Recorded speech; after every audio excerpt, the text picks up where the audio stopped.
Twitch chat is basically just Twitter. Yeah, except there's a lot more like spamming of emotes, which is, fine. Alright, let's go look at this deck and make sure. So I was looking at my old Modern results the last, I haven't played that much Modern in the last few months, but when I did, I actually went 4-1 my last two Modern prelims. One with Bring to Light Scapeshift and one with Red Prowess. The March 2nd version, so known Prowess expert Jarvis you playing Prowess. Well, what I did was I Control-C, Control-V to Ryan over Turfless, and we went 4-1, which is, right. That's fine. I thought the deck was good, and then Loris got printed, and then I didn't want to play Modern anymore, so, Right, so here we are. You probably missed this entire debacle, but Vintage was ruined by Loris. Yeah, I mean, I was tangentially aware of it, but not extremely aware of it, I would say. Yeah, it turns out when you can go Lotus, Lotus on turn 1, bad things happen to your format. Like, very bad things. It's also not a coincidence that the card goes into every deck trivially, right? Like, that's pretty relevant. Yeah, most of the good Vintage decks already looked like that. That's right. That's what I'm saying. Like, you don't have to. It doesn't cost anything. I mean, I'm not saying it costs a ton in other formats, but it costs usually something. Yep. So I sort of pumped the brakes on Modern by that point. I did play a bunch of the Legacy Loris decks. And I'm just thinking about it. Underworld Breach was meant to be legal in Legacy alongside Loris, and I just can't imagine what a disaster that would be. Like, well, to be quite fair. Yeah. I mean, I don't think. I mean, they undershot the companions by so much that like discussing companion interactions with other things, I don't think makes that much sense to me. Because like they were so wrong about these cards that like, in Watsy's head they were like, Loris will probably never see Eternal play, right? Because they're just so off on the power level companion. Yeah, then it turns out that Loris actually dominated Vintage and actually caused it to be banned on power level reasons, which is extremely rare if you know your Vintage. Right. I'm aware of that. I'm aware of that. Give me some credit here. Yeah. I mean, like, my relationship with Legacy and Vintage is that I follow you and Max Distortion on Twitter. Yeah. Damn, I deleted that deck list, but the Loris Breach deck was probably the best Vintage deck I've ever played.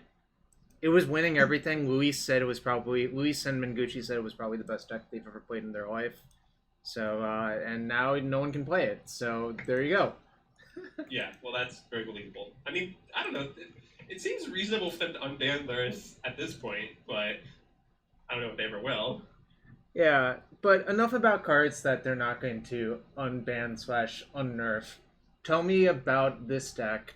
It looks a lot like Ryan's old list for what it's worth, but tell me about this one. The main point on which Ryan and I disagree is that Ryan believes that Shock is a playable Modern card, and I do not believe that. Yeah, that's fair. So, like, my goal with checking this list was that I didn't want to play any Shocks at all, in any way. So, the easiest way to do that is, well, Bonecrusher Giant is basically a proxy Shock. It's Shock, only it's like a 2019 card, so, it's also a 4/3 with upside for free. And I like that it's like +1 creature, just like a backup creature in case guys die or whatever. And, in grindy matches, it's obviously excellent. It also randomly owns protection things, although that's mostly a sideboard thing. Yep. And then I have 2 Kiln Fiends in the main, which are also basically in Shock slots. Like, basically, those 3 slots in a stock Prowess list are all Shocks, and the rest of my list is stock, basically. And I have 2 Kiln Fiends in the main because, well, I just kind of really like creatures in this deck. And the reason I really like creatures in this deck is my experience was like, having more creatures is rarely bad. The worst that can happen is your opponent kills them, and if they're spending kill spells on like your Kiln Fiends or whatever, they're not killing your Soul-Scar Mages, so like, usually it's not a problem to have too many creatures, unless you have so many that you don't have any spells. And I felt like with 2 Kiln Fiends, I was still not getting that point. And randomly, if you play an uninteractive matchup, they're amazing, and you never know when you might just like, they might not have a kill spell. Like, that happens all the time. Like, you play Kiln Fiend against Jund or whatever, they killed your turn 1 Monastery Swiftspear, they don't have a kill spell now, they lose, the game is over. GG. Yeah, so I actually did compare this to the old list I had, and literally the differences are You have 3 Reveler where he had 4. Instead of Wild Slash, you have Kiln Fiend. And I had 1 Bonecrusher Giant in my list before as well in the main deck, so that's actually exactly the same. And I think that was around the era where Ryan was pro having exactly one Bonecrusher in the main, which is a reasonable thing to do. Because it's not like you want to draw a lot of them, but for all of the reasons you listed, it is like a pretty powerful card in certain matchups. And I do agree with you that the issue with this deck, I think, is you lose more games by not having a creature than you do by having too many creatures. I do agree with that. Yes. And I mean, all of your like turn 3s or busted draws involve like multiple creatures, right? Like the easiest ways turn 3 are either you play 3 1-drops and then you go off, or you play like 1-drop Kiln Fiend and then go off. Yeah. So back to the Lurrus thing. Actually, I lied. I did play 1 prelim with Lurrus Burn, and what I did was I cut Eidolon of the Great Revel from my deck for Soul-Scar Mage, and actually the deck played a lot better than the old Burn decks, in my opinion. Once you put Lurrus plus Bauble into your deck, it actually felt like you should put Soul-Scar Mage into your deck as well. So that was a weird... Sense. It was weird, and I think I was the only person who built it that way for exactly 1 prelim. That was the 1 prelim that I went for one that WotC did not publish, so you can't even find it, but it doesn't even matter. Like, I just play these prelims to get QPs because that's what matters, but that deck was pretty good. I was also playing Pirate Spellbomb to kill Core Firewalkers because that's a kind of a nice card to have access to once you have Lures. But obviously nowadays we don't want to do that. We just want to fucking dismember it, or I guess you can K return it. So I'm in love with the K return. I'm close to having 2s and having 0. And the reason is I love that it kills Core Firewalker. I love that it kills everything protection-y, like or a champion, whatever nonsense. And also, your guys all live. It's good against every creature deck. Like it's great against goblins. Great against this tokens meme deck that I think is terrible. It's great against like plenty of random crap as well. I think it was discovered that tokens deck was not really a real thing very quickly. Oh, I agree. Imagine playing that deck against Oblivion Stone. Holy cow! Like, it seems like such a massacre. I agree. I will say that there were claims on Twitter that the deck was good against Tron, and I was incensed by that enough to make some very aggro comments. But wait, you make aggro comments on Twitter? That never ever happens. You make aggro comments that are on Twitter that are misunderstood, because all I know about you is that you're a straight shooter, but people love to like act like you have some underlying like conspiracy plot. It's I don't know. People obviously don't understand your character. It's just. I agree that's true. I also think like it's very hard to tell tone on the internet. Like I say a lot of things that are not incredibly serious, and then I think people act as though like I'm like dead seriously saying them, but that's okay. Yep. Oh, the other note about this list is I have Soul Guide in the sideboard, which no one else has. I thought about that, think I'm right. And I was like, that could be right, might not be right, but it's more likely to be at least okay, even if it's not completely right. So that's why I'm okay with it, I think. Well, basically, the alternative, people play Surgical. Like, is typically they play in that slot. And I basically think Soul Guide Lantern, as compared to Surgical, is better against Dredge, and it's better against Storm, and it's the same... it's close against Euro decks. I'm not sure which is better. It's fatal. Basically, against Dredge, you just exile a Dredge in the early game, then later you wipe their graveyard, which is amazing. Getting like 2 separate like parts of your graveyard day is awesome. It's like better than Surgical. Against Storm, Surgical's not very good, but this wipes their whole graveyard. And against Euro decks, killing 2 Euros is very close to killing 4 Euros. Right? Like, with Surgical, the Euro hits the bin, you immediately Surgical it. With Soul Guide, you hit the Euro, and then later you hit another Euro, and that's basically hitting all the Euros, and you have the option to randomly cycle it. Yeah, the one downside is if you're tight on mana, it's obviously worse than Surgical would be. But, yes. I mean, I've actually had that come up where you're, like, stuck on lands, and you have a kind of a clunky draw. Like, there's 18 lands, right? And yes, a lot of your cards can trip, but sometimes you just get into spots where you only have exactly 2 lands and your hand's just like clogged with things, right?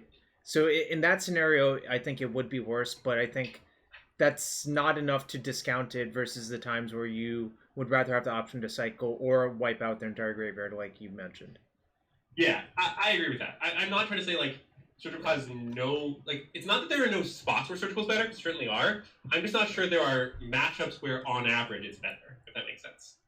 I would have to think about it a while, and I suspect the answer is probably, like, some turn 1 deck. Well, okay, that might be fair. Arya Zax, you invited Elenbogen on. Why not bring in a talented guest like Crokeys? Well, Crokeys doesn't play Modern or any format that's older than Historic, I believe. And I'm not even convinced that he actually plays Historic. But I also don't know. I literally have no idea. So there you go, Arya. There's your answer. Also, I don't know him personally, and I know Andrew. Yeah, I can confirm that Jarvis knows me. That part I can vouch for. I can confirm that I don't know Crokeys. Yeah, that I can't confirm. For all I know, that's all a lie. Why would I lie about that? Just like, that's the weirdest lie possible. Well, yeah, you have no incentive to do so. But yeah, I know. It's just like, you just think about it. Sometimes people are like, what if they're lying? And I'm like, think about it. Why would this person lie about this certain thing? It makes no sense. Yeah, agreed. All right, so yeah, 2 minutes and two more minutes of nonsense before we have to play a match. Well, there'll be plenty of nonsense when we're playing matches, but in the the frequency of nonsense will probably decrease. A gold Ducat jumping in at the last minute. Oh wow. Okay, there's some serious opposition in this modern league. Oh, Modern Peeling. Let's see. Sorry, Modern Peeling. My bad. I didn't mean to underestimate. McWinsauce is in this league. Let's see if I recognize any other names. I don't know. I'm not actually that good with QB Turtle is in this league. Yes, the Druge, the Curtis Druge. Yeah. I know so many stories about the Druge from Ari. Well, he's kind of a lunatic, but he's my friend. He's great. Jacob says, I'm here for the end of the stream so Andrew can flex with me and Colin. Oh, that must be a League of Legends thing. Well, you might have to wait a while, Jacob. I'm sorry. I'm stealing your bud. Although, to be fair, Andrew messaged me asking if you could come on, and I'm like, yeah, sure. So it's not like I'm trying to steal him from you. Yeah. Basically, Jarvis just begged me to come on. You know, I didn't really want to, but Jarvis just, like, really needed it. So I decided to grace him with my presence. What? That's not how this played out. You're definitely lying about that. And why would I lie about you lying about that? Back to our old thing. Yeah, anyway. Oh, man. I'm also worse at League than Jacob and Colin, so, you know, I'm probably dragging them down, so maybe it's a blessing that I'm here for them. One last thing about this list. The last time I played, there were a lot of red Prowess mirrors, and we used to play Dragon's Claw, like, ×3. I guess that's just not the case anymore. Well, I think I have a different opinion about Prowess mirrors than most people do regarding Dragon's Claw. I win a lot of games where my opponent resolves Dragon's Claw and it's never removed. I don't think that's what the game is about. It's about having more creatures, right? Exactly. If I have more guys than you in play, I can deal 20, I can deal 30, I can deal 40. It doesn't matter that you won't gain all this life. The downside is sometimes if you have an equal number of creatures and they have a claw, it can be very difficult. I agree with that. I'm not trying to say that it's never good, but I felt like it was this slot that was only good in certain types of games in the mirror and then good against burn. I felt that wasn't that strong. You also have Abrades you're playing anyway to kill their claws, so like it's not that bad. Yeah. So one thing I did in the mirrors that I didn't see anyone else do is I sighted out my lava spikes for that reason, but I don't know if people... Oh gosh, we're playing against QB Turtle. Okay. Oh, wow. Alright, well, I'm not allowed to keep this one, so it's very easy. I agree. I guess I keep this one and bottom the Reveler, probably. Yeah, I agree with that. I think this head's actually, like, decent. It's not, like... Yeah, I mean... I'm going to play the Swiftspear on 1 to guarantee the damage. Yeah, you play Swift, because the problem is, if we can slow roll Mishra's Bauble, right, then we play Soul-Scar Mage on 1, and then we play Mishra Swift the next turn. But in this spot, we don't have a second hand. Right, we have to play Bauble on 1, so we have to play the Swiftspear first. Yep. Yeah, I agree with all that. We should probably make fun of Curtis, but I'm not exactly sure how. We should get to work on that. I'm going to let you figure it out, and then whatever you tell me to say, I'll just type it in that Andrew Elenbogen told me to say this in the chat. So that's on you, buddy. It's not on me. Take personal responsibility for whatever taunting we do. Yeah, Okay. exactly. Exactly. That's how this works. Oh man. This is the nonsense that's going on in this stream right now. Yeah. Also, I guess I have to really think it through. Then I don't want to be associated with anything too aggressive. okay. His last deck, according to MTG Goldfish, is white-red stuff. I don't even know how to describe this deck. It has. Wait. Okay. I don't think I've seen this, but I'll take a look. Oh my god. Do you see the link in chat? Oh wait, I see. I don't. I'm not really an expert on Twitch chat by any means. Okay. Well, we can take a look at his top card to see if he's playing that. But we could also just wait until end step to not in case if he's playing we do not his upkeep, right? Yeah. In case he has discard spells because he's not playing. Yeah, but the other deck he loves to play is Jund. Okay, Yeah. It's a mountain, which could technically still be Jund, but I think from a Bayesian perspective, it's more likely to be this white-red pile. Agreed. Jund has like one mountain tops. Exactly. Yep.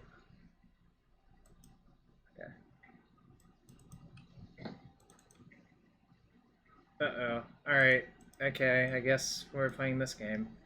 Yeah. I have to cycle this... We have to cycle our Bauble. Yeah. We don't have a choice. I agree. Let's take another gander. So that's the mountain we... Okay. Classic Sun Porter decks. Okay, so this I think is this... I guess that card isn't done too well. He's doing a really good job of keeping it eggs. This appears to be not a Jund deck, not a white-red deck either. Okay, well, anything goes. Who knows what we're playing against? Oh, I see. It's fucking Stone Rain deck. Well, yeah, that's unfortunate because we don't have a huge number of lands. Should I just Bonecrusher this? Maybe. So, like... The alternative play is Soul-Scar Go, or Kiln Fiend Go. Kiln Fiend is better than Soul-Scar, right? Yeah. If you're saying. Well, you get to... Yes, you get to attack for one still. So, I mean, If I want to Bonecrusher, then I want to do it first. Yeah, agreed. So that's what I'm working out. I'm not sure what we should do here. So, like, okay, what do we think our opponent's going to do on his next turn? He's probably going to, like, Stone Rain a land? Or you're trying to keep him off Blood Red Elf? Is that the idea? Yeah, that's part of what I'm thinking about. I mean, it is kind of true that he's not going to get that much value with Cyber Elf. Like, if he has lands in his hand, it's gonna tap him in, like, yeah, but the problem is they have a 3-drop anyway, so I'm not convinced Killing the Elf is that good. So I think I've talked myself into playing Kiln Fiend and attack for one. I think that's what I would do. Yeah. So all that discussion led to us deciding that we should just play our 2-drop on turn 3. Yeah, I mean, I agree that we have to do a lot of analysis to come to that conclusion. Yeah, but I do think that's right. Yeah. I do too, because I think the problem is the alternative play they have is like so good that like delaying a slightly better play for them to just let them play that is not even that exciting. Yeah, we downgrade their play very slightly, but again, part of it is the elf is not. If we were going to downgrade their play slightly, and they have to do this anyways, apparently. So that's they discarded a land and Arbor Elf. That's probably a good sign. So so we should assume that Joji is flooded based on that, right? Yes. That's like. Yes, that's okay. Okay, so now we would like to attack with Kiln Fiend, but we don't have a crash through. So, I mean, I guess we can just Bone Crush the Pyromancer and bash. He will double block the Kiln Fiend then and take 2. It's not that exciting. The problem is it's not that easy for us to clear the way for it either. So I think we're supposed to just take our lumps and deal with the 2 damage, right? Yeah, I think so too. It's unfortunate because, man, if we had... I mean, we could just not attack with Kiln Fiend, but I think killing the Arbor Elf is valuable enough, even though it's not that valuable. He could have Glorybringer. If he does that encourage us to trade or not trade? I think it encourages not to trade, actually, right? Because then Well, they're incentivized to try to get the Kiln Fiend off the board. I mean, we're gonna have a really hard time beating Glorybringer anyway, slice it. Okay, I think I've talked myself into... Well, I mean, we could stomp that and attack with only this, which is sort of fine. I think that's reasonable. Yeah, I mean, the only problem with that is that he can then guarantee Glorybringer without a 4th land. He probably has a 4th land because he's flooded. So I think that's fine. Yeah. And then we just hope to top deck Crash through, basically. That's so I think not attacking with the Kiln Fiend is good. Yeah, I mean, the only cause is if he's exactly not a 4th land 5-drop, or some other sequence that like utilizes the elf to great effect. But that's not incredibly likely. Alright, nice. I mean, also, like, Glorybringer is obviously bad, but it's not the end of the world. The other issue is, even if he's flooded, suppose that's the case, he can still unearth the Pyromancer for 5 mana at any time point, right? It doesn't have a timing restriction? Right. What is this? Alright, whatever. Oh my god, the exact thing that punished us. No land Glorybringer. He had it! That's unfortunate. Well, at least that's tapped for now. No, he had the land. Wait. Okay, never mind. We played brilliantly. Good job, Jarvis. I think I'm supposed to... I think spike attack. Yeah, so it's definitely weird to hold Crash through. Like, I rarely hold Crash through, but in this specific situation when he has so many 1/1 blockers, I think it's reasonable. Yeah. So I'm okay with Spike Soul-Scar. Yeah, I think that's almost certainly correct. And I'm just noting that's unusual. Like, the frequency with which I don't cast Crash through when I can is exceptionally low. But I think this is one of the rare situations where it's definitely correct to do that. Yeah. Lava Dart, I think, would be our best draw next turn. Or, like, Mountain Lava Dart would be, like, close to the nuts. I mean, yeah, if we do something like that, I mean, we have very real odds to kill him if he doesn't remove our mages. Even if he does kill one of them, we still could maybe kill him. It's just not necessarily easy. Yeah, I mean, we have him at 5. And, okay, that sort of... that doesn't actually matter. Yeah, I don't think it's important at all. No, it's not. And also that disables that, so that's kind of nice. So I'm going to cast a Crash through for sure. Yeah, and then we see what we see. Okay. So I guess we Crash through again because no reason not to. Alright, I guess I spike and attack. That's... So he goes to 5, that's 8, 8 minus 4, so he goes to 1. Yep. But I think this is just a forced play, pun intended. Wait, there's no pun there. I don't understand. I was going to say, the pun is like, it's a spike. To spike something, you apply force. I don't know. I don't know. Don't worry about it. Yeah, if our opponent has a second Glorybringer, we probably are not in good shape. Although we do have outs to just like draw a Lava Dart to win. Yeah, he's going to be at 1. So, even if he, no matter what he and has, also, it turns off the fetches, right? Like, the fetches are all off now. Oh, that's true. Well, that's actually kind of... Right. So we're actually... Woo! Got him! Oh, God. We snatched victory from the jaws of defeat. Yeah, that was nice. Kind of. I mean, I think he just flooded out is the realistic analysis of that game, right? Well, okay, probably. So...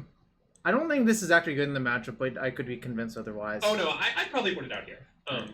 I play in the main because part of it is I think it has a high floor, but that doesn't mean that this is a good spot for it. We definitely want more Bonecrushers. Those have to be good against like this Manamorphose elf deck. Dismember, maybe. He has these Glorybringers. Yeah, this is a matchup where I wish this was like red cap melee actually, but you know. Well, okay, that's fair, but I feel like that doesn't describe the number of Dismember matchups. Yeah, that's fair. So the worst cards in our deck, the cards we normally cut is when we board in reactive cards, you sometimes shave light up the stages. Lava Spike is the other card you cut most frequently. Those are the 2 cards that are go-to here. So the question is, are we likely to have dead cards with Dismembers and Bonecrushers? Not that much. I think it's fine to just shave through spikes. Yeah, on the play I might put them back in because I think we're more likely to run them over on the play, but I'm fine cutting them on the draw. Yeah, I mean, it's a little strange in the sense that light up the stage is kind of like divination, and divination's better on the play, but I think that's all fine. I'm not really sure exactly what's correct. It could either be right to have like a 3-3 split to have maximum like burn spells name stage because pre-combat is like a consideration. I don't know. I think cutting any mix of those is fine. I'm glad that he drew Magus of the Moon instead of like some high impact card that turn. Yeah. Oh man. Alright. Yeah, I'm fine leaving up. Also, like, just having more removal in your deck sort of makes light up the stage slightly better, even if it's like kind of clunky. That's true. You're saying because the games go longer, yeah. So this is a close hand. I think I keep on the draw, but there's certainly a fail rate. Yeah, I generally lean towards keeping these hands in matchups where I can win if I don't play an early creature, and I think that describes this one. Yeah. Although I'm not an expert on the Ponza matchup. I'm gonna keep. That's what my gut tells me. Oh damn! Yeah, no Arbor Elf. I was so hoping for an Arbor Elf. I'm not disagreeing with you for sure. All right. Okay, well now we can crash through. Yeah, I think you have to. Once you've kept this hand, and you don't have a creature right there, you're priced into cycling that every time. I mean, I think we're gonna cycle every spell we ever draw until we find a creature, basically. Because getting that creature out one turn faster is always worth losing a Prowess trigger. Is the deal. So do you want to just Manamorphose, make 2 red then? Yeah, I would certainly Manamorphose. And I mean, I understand that could leave us like tapped out and like waste mana or whatever, but I just think the upside is just so high. No, I've cast a lot of EOT Manamorphoses in Giftstorm too. I understand how it is. Yeah. Typically that happens when you're leaving up Remand and your opponent does nothing and you just need to like find something to do. Exactly, yeah. And this is the same situation, it's just that our spells are sorceries, so we have to make this. Exactly. Alright, well I'm glad that there was no Klothys there. I think Klothys is the biggest enemy of this deck, actually. Yeah, that card is active against us. Absolutely true. I mean, not gonna lie. Okay, well... Okay, so now we just gotta fire off everything, right? We just Lava Spike him, and then we pass, and we leave various stuff up. Yeah, I mean, next turn I'm EOT bolting, untapping, playing Lava Spike, casting Reveler. Right? Reveler, but yes, yeah. agreed. Oh, well... Okay, well, actually... Back to your philosophy, you don't really care about this stuff. Exactly. Right? Like, look at this. He gained 9 life. Who cares? Like, I just don't think that's what this deck is about. Okay, come on, just hit, like... Shit. That's like a real... That's a good one. Yeah. I think I'm gonna bolt the elf now, I think. Yeah, I think that's totally reasonable. Yep. One thing we should ask ourselves here is, okay, so he didn't do a lot this game, so what does his hand look like? There's probably a Glorybringer in hand. If I had to guess, like burn spells, more Weather the Storms, like that's like the sort of thing it's in him. Well, we definitely want to play a Sackland. Yeah. It's probably just Sackland Lava Dart Reveler. Yeah, that's what I'm leaning towards. Because that also plays around the Glorybringer Exert, which is nice. Yeah.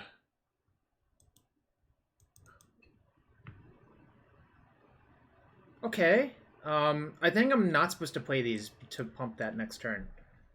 That's reasonable. Yeah, because we probably have enough stuff to do between like the Bonecrusher, our draw, sacking lands, so we don't like need the Mishra's card ASAP. Yeah, I think this is a good play. Yeah. Oh, JW asks, did I drop Shoutout for a bunch of PT champions on stream? Yeah, I dropped a PT top 8 compared to PT winners. We had to upgrade. Wait, doesn't Steve have... Like, no, we're talking about Shroud. I dropped Shroud for Ruben, nice, and then you showed up. Both of you have a win. Shroud only has a top 8, where you lost a Raptor in top 8. What a loser. Yeah, agreed, what a loser. I would like to state that when I play top 5 players in the world on Team Channel Fireball, I beat them in top 8. Anyway, Look, you're not allowed to talk about that stuff. You're canceled because your win came from a Motor 4 from Luis. Yeah, that's true. Therefore, it doesn't count. That's my understanding. All games I played before that, and all matches are relevant as a result. Well, that's what I heard. That's vaguely annoying, but not the end of the world, is how I would qualify that. I agree. I mean, I'd rather he didn't have a 4/4. Who cares that he's at 28? Let's see. Do I do anything? I don't. I think you should untap. Yeah. I don't think you're in like a rush. So what I can do is I can play Bauble and attack. Yeah, I mean that seems correct. There's I don't think any reason to play the land first. So yeah, I think you just bash and you see if he messes up. I don't think we want to go for any like killing the opposite Baloth here because I think we want to cast Bonecrusher. Well, I can Bonecrusher the Pyromancer and cast it. I mean, yeah, that's what I think we're gonna do. Yeah, yeah. I think I would just do that now. Yeah, because I think you're 100% to do that. I just think I was saying there was a line where you like deal 4 damage to the opposite Baloth with like Bonecrusher and Lava Dart. I looked at that and it didn't look very good to me, so I didn't even consider it really. I just think I don't think it's crazy, but I think the upside of getting cast Bonecrusher this turn is too high. Yeah, I agree. Lord of the Pit asks, what kind of bull drive deck is this? It's modern mono red Prowess, which is a lot closer to a legacy deck. You're supposed to upkeep crack the Bauble, right? Oh, I was. Yeah. Okay, we'll see his next card. That's fine. I'm sure that wasn't a good card that we need to see. Because I have not played any standard or historic really, so like me telling Andrew anything is kind of useless. So yeah, useless. That's true. Okay. Wow, jeez. Hey, we're firing. You're canceled. Oh fuck. Oh no, that's bad for us. Okay. Yeah. All right. Yeah, I mean we can definitely win this game, but that's like I think the best card in our opponent's deck for sure. Arbor Elf. Okay, so do I dart them or actually? Hold on, let's figure it out. Well, I think you dart them because I think there's a chance you want to like Lava Spike bolt the Baloth. Yeah, I think that's correct. So I would dart him pre-combat and light up the stage, and just see what we see. Yep. There's a lot of good hits, but obviously Clothis was the card I mentioned being a problem in this matchup, which quite obviously it is. Right. Yeah.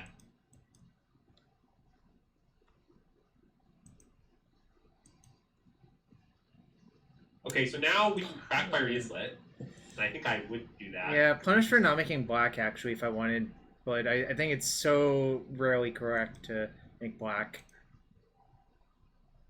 I mean, I just think we... Oh, wow. I kind of want to use all my spells this turn, then play the Reveler next turn, because I think we're going to have to, like... Okay, that makes sense to me. Yeah, I think you should Dismember the Baloth and bolt him. Well, the question is... Do I even have to bolt this turn? I could just go Mount and go, right? Well, that's true, but you missed out on a Prowess trigger. Is that worth it? Maybe. Also, one thing to consider here is, so he's going to target a Lava Dart in his turn, right? That's guaranteed, right? Yeah. So we could burn our 2 Lava Darts. No. I think I want to force him to do that, because then he doesn't gain 2 life. Oh, that's true. You're right. Okay. Yeah. So we definitely attack. The only question is whether we bolt now. I know their top card is Arbor Elf. Well, but that can be a Lava Dart target. No, I think I just say go and see what he targets. Okay, yeah, that's fine. I don't really want to burn the bolt here. I mean, I could. It puts him at 10, but I don't think 10 is significantly different from 13. Like, that's true. Suppose... I mean, it's not, sure. Yeah, I agree. We'll basically see what happens this turn. Light up the... See, like, he didn't even go for the dart because it's just so bad to, like, prevent the gain 2. You're absolutely right about the thing. I just forgot that he didn't get a 2-step now. Obviously, that's true that it gets countered. I so, just wasn't thinking about it. Okay, he did nothing, and we know he drew Arbor Elf. It means his plan this turn is to unearth the Seasoned Pyromancer, right?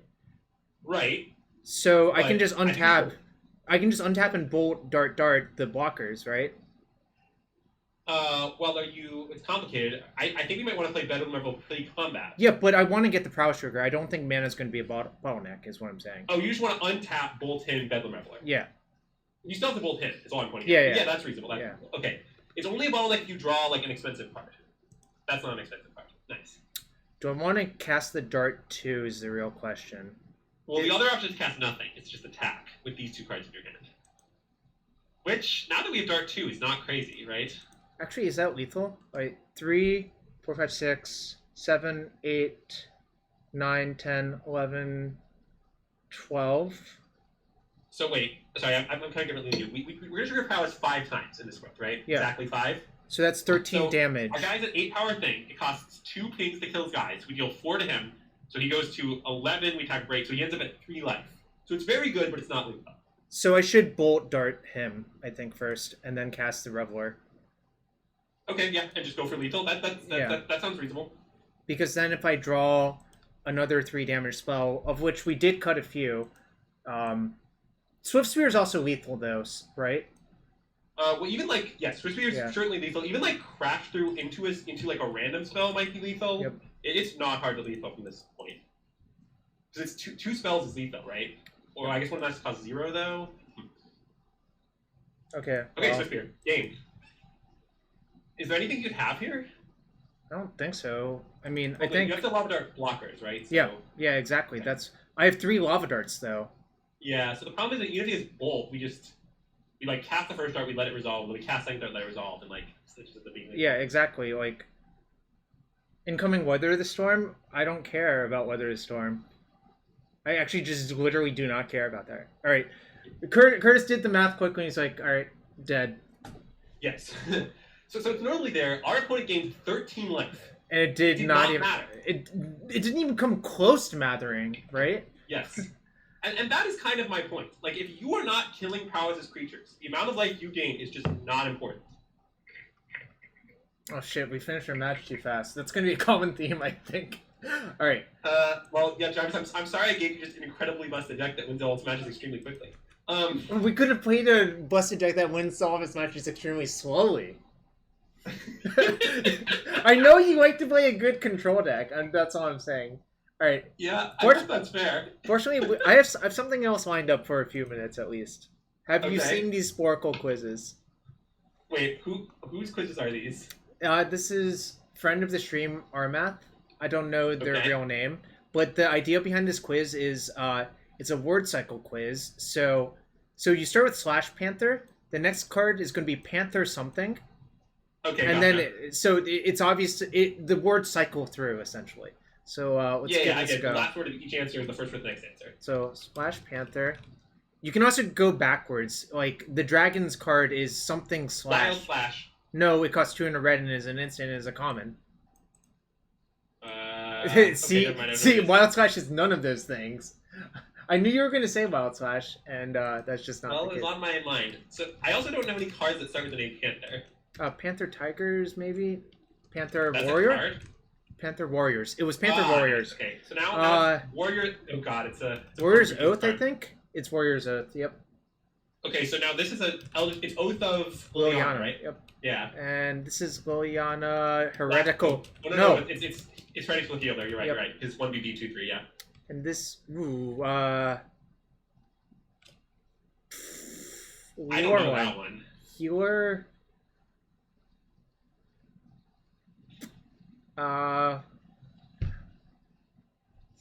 Heal the Tree Folk? No. It's that's a card? No, but I just sometimes I like type things out, then I'll eventually get to it. Okay. Let me try a different tactic. What if I just name a different card in this list? Yeah, that's a legitimate tactic. God, really hard Boon of the Wishgiver has been called by Arya Zax. Okay, so then Giver of something from Eldritch Moon? It's an instance. It's not going to be that easy. So much Eldritch Moon Limited, I have no idea what that is. Yeah, of course. That's the point of these things. They're not that easy to figure out. Zodiac Dragon from Portal Rare? No. The Planar Chaos common is the 2 white 1/2 that taps these something -2/-0 until end of turn. I don't know its name, but that's what it is. Oh, Saltfield Recluse then. Yeah. That's it. I played a lot of Planar Chaos Limited. This was a combo with the Merfolk Thaumaturgus. He would just kill all of their X2s forever, if you remember that. That's a nice combo. That Limited format was so good. I only played a little of it. It was awesome. No, not Rain. Sowing Salt. It was Sowing Salt. Thank you, Jacob. Wait, that's allowed? Salt Field Sowing Salt? That is no, debatable. I mean, come on. It's close enough. You know what I mean.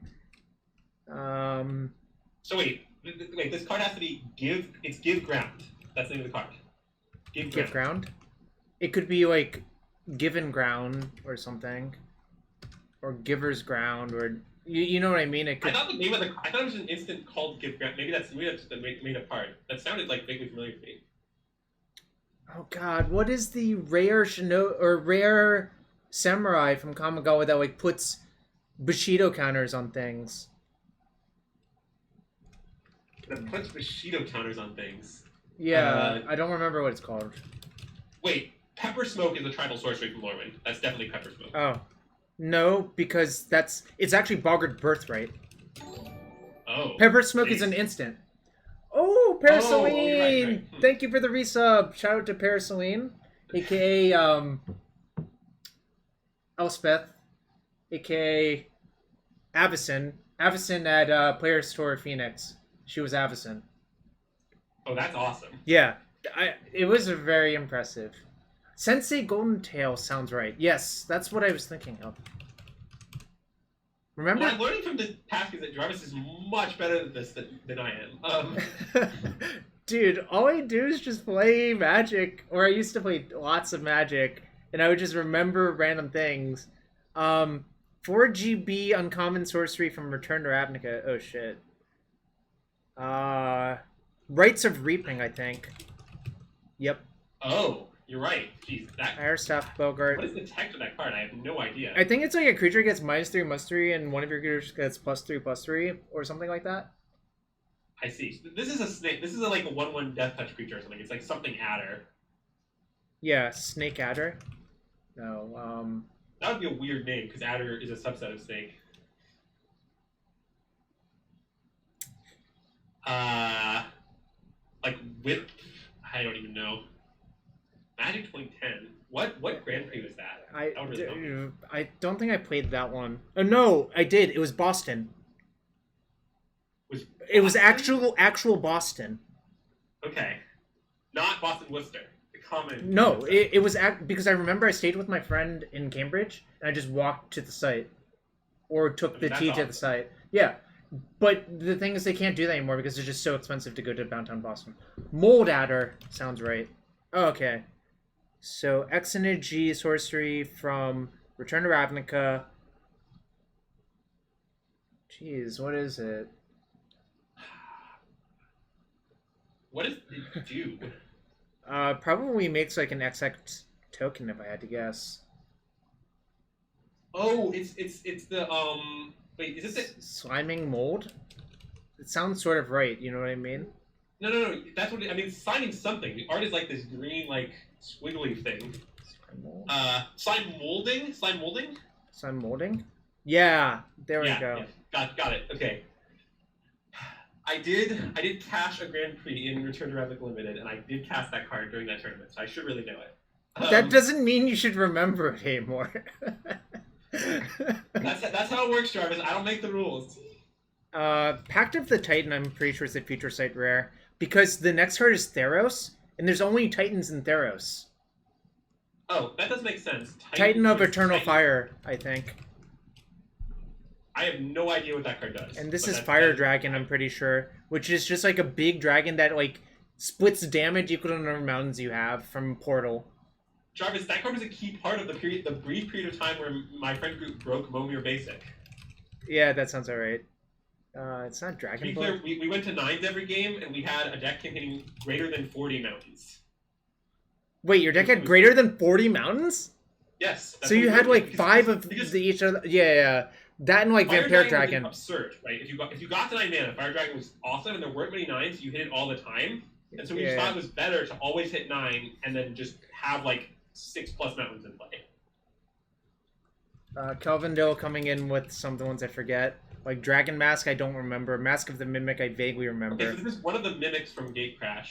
Wait, that wasn't a thing, Gatecrash. I'm thinking of that. Mimicry Slime? Mimic Slime? No. It's a sorcery? It's the card that's 2G where you make an XX where X is the greatest power among creatures you control. That's the card. Yeah. I don't remember what it's called anymore. Yeah, the Eventide Mimics was... Miming Slime? It's Miming Slime. That's it, yes. What? Mimic to Miming? Come on. Right, yeah, that's cheating, yeah. Well, whatever, it's fine. So Dragons... something packed. Yeah. From Dragons of Tarkir. It was the draw X cards one, right? Lose X life, draw X cards for XPV. Oh, maybe. But what is it called? Silumgar's Pact? I don't know, I'm making that name No, up. that's Silumgar's command, I think, but I can try it. I mean, I just made up a name that was plausible. Damnable Pact sounds right. Yeah, it is Damnable Pact. Nice one, Overvoltage. Hey, welcome back. I haven't seen you in forever. I still can't believe we can't get the stupid one where we know words on both sides of it. That shocks me. Give ground? No. Giver's ground? No. I don't know. Give grounding? Give grounding? I guess. No. Alright, let's approach it from the other side. After Liliana Heretical Healer, it has to be heal or something. Oh, ground giving? No. That's the wrong order for Endo. Planar Chaos Rare is Aeon Chronicler, I'm pretty sure. So we can work back from there. So walk the Aeons. Oh yeah, classic Walk the Aeons. And then 3 and a blue sorcery from Gatecrash.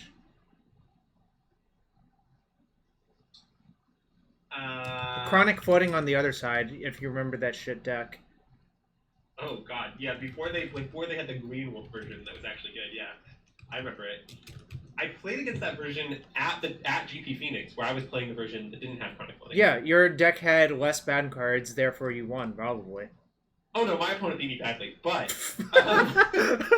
Shit, I fucking dunked on you by accident.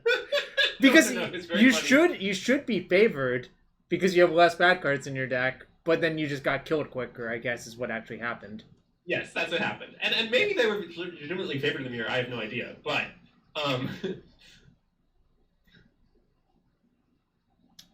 Yo, this is really hard. I haven't had this much trouble on one of these in a while, but there's a lot of like maybe your partners usually contributed more than I'm contributing. No. A lot of them I would just dupe on is Fate Unraveler. Thank you, Jacob. I don't see it. Oh, there it is. So this would be Sealed Fate then. No? Well, that's Unravel into Either. One of the God's common is Unravel into Either. Yeah, no, but I was going backwards to try. This must be Aether Flash then. Which is an obscure hate card, essentially. Oh, it deals 2 damage to creature and enters the battlefield. I know Either Flash. Come on. Flash counter? Sealed Fate. Okay, it was Sealed Fate. Flash... It's not Flash counter because that's 1 in a blue. Flash... Give no ground. Wow, I don't think I know that card anymore. No, that's the card I was thinking of. I just thought it was called Give Ground. Give ground and give no ground are very different cards, though. Just like in terms of context, right? Yeah, but like I bet that either one of those would be like a defensive combat trick, right? And that's what it is, I believe. Altar of Damnation? Altar of the Damned? Oh, Woodland Wanderer? God, how could we forget Woodland Wanderer? That card's insane. Well, that's a classic. A classic. Flooded Woodlot? Flooded Woodlands. I was kind of close. I said flooded. It has to be Woodland because the next word is Woodland.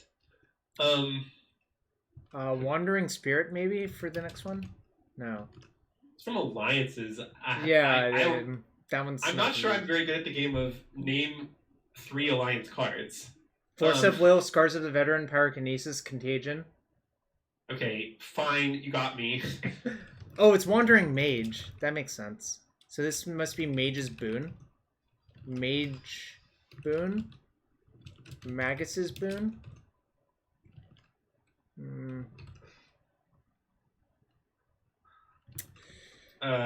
So it's probably like, could it be like a specific mage, like Mage Someone's Boon? Oh, Vegeta's Boon. God, that's cheating. God damn it. I want stricter rules enforcement regarding the that's fair. Process. Well, I'll take it up with Armath the next time Armath pops into the stream.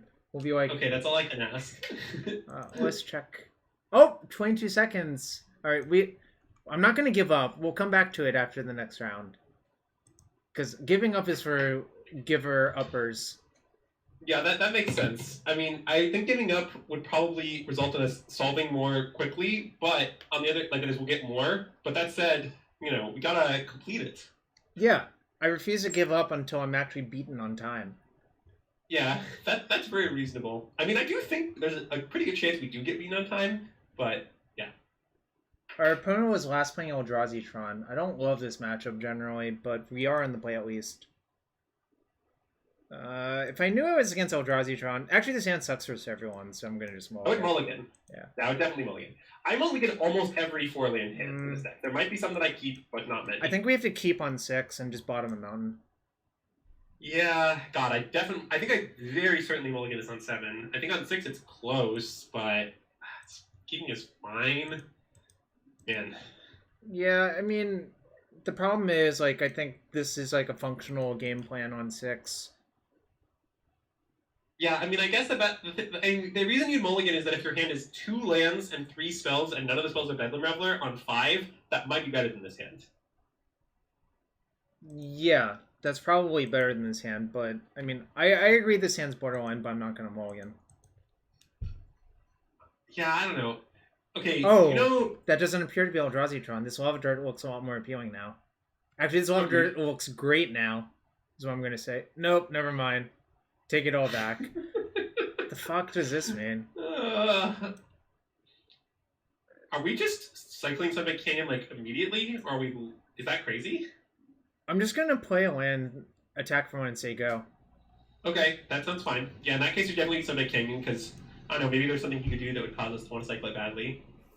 I've never been in this spot where I consider cycling it on 1, but... I think it's correct here, probably. Yeah. If they do nothing, that we want to Lava Dart. What goes Temple Garden Sprawl? It could be like a Nykthos Devotion deck. Never mind, I have no idea. I really don't like this matchup anymore. Well, I really don't like this game anymore. Well, we're just losing badly. Yeah, I guess we just cracked Sunbaked Canyon still. So we need to go around this, but shit. Well, we need to go around it or let him block and Bonecrusher it. Those are the 2 options. Okay, so we can push through for the 1 damage we just gave him. There it is. Yeah. I do need to know what's in their deck. And also, like, if they don't do anything besides this, like, we can still win. Do I just dart here? I don't... It's not obvious that you should. No, I don't think I'm going to, because if they play something I want to dart, then I want to dart that. Well, also, like, what if they just play, like, a random 2-2, or even a 2-3, and you just want to shrink it by... Like, that's not even crazy. I would just let them take damage, I think. Yeah, see, the other beef here is we definitely can't concede, because, like, okay, with this deck, there's always, like, absurd sequences that wins the game. Like, imagine that we draw Manamorphose, we change to 3 more Manamorphoses, then we crash through. Like, you know, we'd easily, like, do an obscene amount of damage and cast, like, the Bedlam Reveler in very short order, if we were unbelievably lucky. I don't know what's going on anymore. Oath of Nissa just showed Ranger... Maybe this is, like, Heliod Ballista combo? Actually, that does make sense, right? Well, why would that have Warlock Champion in the main? Because you gain life, so you can put a counter on your Ballista. Oh, I guess that's true. Okay. Okay. Well, at least that... Okay, great. Now we just play another Prowess creature attack for 1 damage, and then next turn get more value. It's actually unclear to me that we're actually unfavored by this point. I mean, I think we probably are slightly unfavored, but it's not by a huge amount, right? Yeah, I mean, the fact that he's missed all these land drops is definitely good for us. Because we have 3 lands in play, but we've actually played 4 lands this game. So, he's missed a lot. Yeah, that's fair. Just kind of say this once. We shouldn't really assume gender. Oh, I absolutely agree. My apologies. I messed up. Yeah. Okay. I've also been corrected by this once by Cedric in an article. It was obviously not published that way. I just messed up. Okay. The question is, do I dart now? It pushes... Well, now it's getting pretty appealing, I think. This is a lot of damage. Let's see, how much damage is it? So we alpha, he blocks one of them, we dart him twice. Well, I guess we don't want to dart him twice, because we want to leave the spell in the graveyard, so we only want to dart him once, probably. So it's 7 damage, essentially. Do I want to cash in a dart for 7? It seems like I do. I agree. I would do it.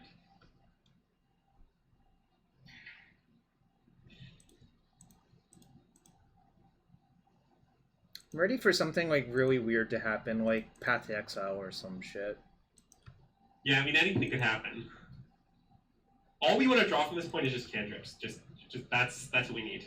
Manamorphose, I think, would be the best draw. I mean, is it even better draw than Crash Through? It's pretty close, right? Oh, Domini's Call? Yep. I don't know. Yeah, I was right. It is a Heliod deck. Yeah, Jarvis, very smart, very handsome. So now he's going to play Heliod, and he's going to make the... Oh god, we're going to get punished for the start, I guess. Damn it. Chat did tell us not to do it. They can't block with it. Well, but Orc Champion's going to get a counter, right? Oh no, it's not a creature. Never mind, that's not true. Okay. Right, if they cast Heliod, what happens is... They die. Yeah. So they have to cast Ranger Captain searching a Ballista, I believe is what actually has to happen. Epic and Alpha, they block 2 creatures. We do need to hit something. We don't necessarily need to hit a lot. Yep. Then Crash Through or Manamorphose are our best draws. Light Up the Stage is also good, though, to some degree. Because we can just dart them and then cast Light Up the Stage for 1, right? Yeah, agreed. So I think they have to cast Ranger Captain searching a Ballista, and then they're trying to figure out what else do they have to do with this thing. They could silence us, but that doesn't look very good because we just respond with Dart and like deal them a bunch of damage. Well, don't they die? Oh, no, they go to 1. They don't die, yeah. Right? No, they die. They die if they do that. Oh, so I guess they can't do that. Wait, they cast Heliod. Now they die. Isn't it just... It's onboard lethal. Right? I mean, you can cycle that and see what you see, but I think it's factually onboard lethal. So, all right, well... okay, now it's just extremely, extremely lethal. No, it wasn't lethal, right? Oh no, wait. Sick. Yeah, so it was not lethal. You're right. It wasn't lethal. It wasn't. It was lethal if we drew any spell. But now this is mega lethal, so... Yeah, this is factually mega lethal. Yeah, sorry. I previously thought that it was lethal if we drew a spell, and then when it got to our turn, I changed it to just straight lethal. In my head. Yeah, so Bonecrusher is definitely great. This does not actually look that good to me. Like, I mean, I might have it in. It's obvious that we should board that in. I think it's like fine to not board it in. I don't think this is very good. Oh, it's certainly not. Yeah, I mean, I'm going to board out Kiln Fiend in basically every creature matchup, but I don't think that necessarily applies to Kiln Fiend to me. So now we have to put 1 card, and it's probably Lava Spike. So... I think I want to cut 1 Lava Spike for 1 Dismember, but not more than that. Oh, I need to update the Cardboard Alive. Oh, okay. That makes sense. Although you're not sponsored by them anymore. But it was a good run, right? Well, yeah, I mean, I don't really know what's... I believe my status with them is unknown to all parties, including myself. But... that sounds to me like you're not... I mean, to be fair, like, we're in a very strange era where I'm not sure it actually matters very much. I think is what's actually going on. I mean, when I start playing IRL events again, I will talk to them, we'll figure it out. CBL is great, you know, if they'll have me, we'll I don't want to commit to anything. But, yeah. Okay, I think I updated the deck list on CBL. I think we're going to have 1 Dismember and over another Spike. I think that's reasonable. Yeah, that seems fine. I mean, you could just play 2 and play, like, Dismember Mana Elves. It's not even crazy. But... Oh, you're not a mod? Alright, we'll mod you now. Oh, wow. Don't abuse the sword. I trust you not to abuse the sword. I probably won't do anything, so yeah, exactly. That's how I know it. See, I'm a great judge of character. This hand's so much better than the last one we kept. Excellent, yes. See, in LSV's channel, I'm a VIP, and I feel like being a VIP is like being a mod, but you have no responsibilities whatsoever, and no one expects you to do anything. So from my perspective, it's the same, because I'm not going to do anything. Right.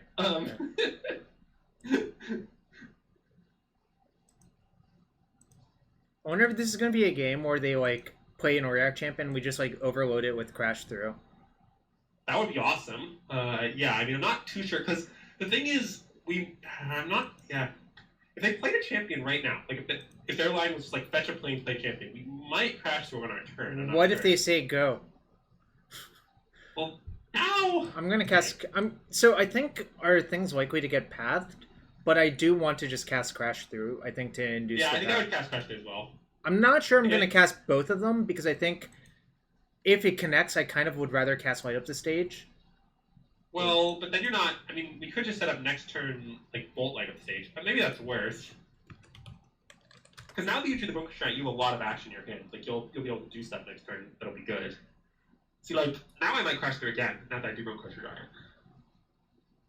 Just to look for more creatures? Or, I mean, I guess it doesn't cost as much, and it makes Bedlam Reveler a lot better. So yeah, I'm down for it. That's part of it, yeah. And then part of it is, like, I think we just might want to light up the stage, like, pre-combat at a later point.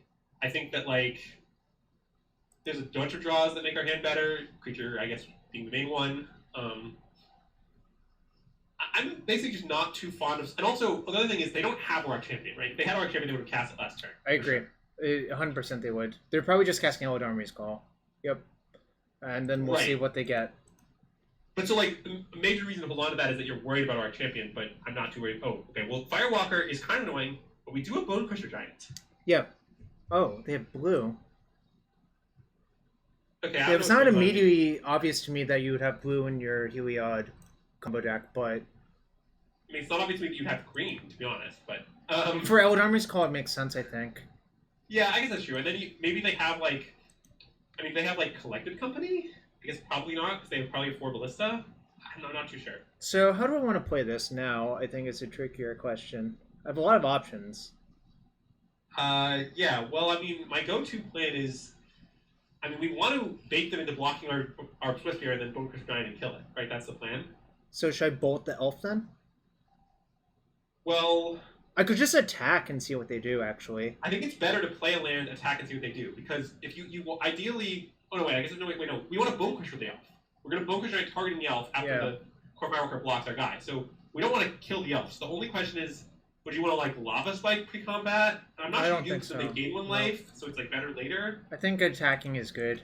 And if they don't block, that's, like, kind of good for us, too. Okay, they blocked. Great. Now we destroy them.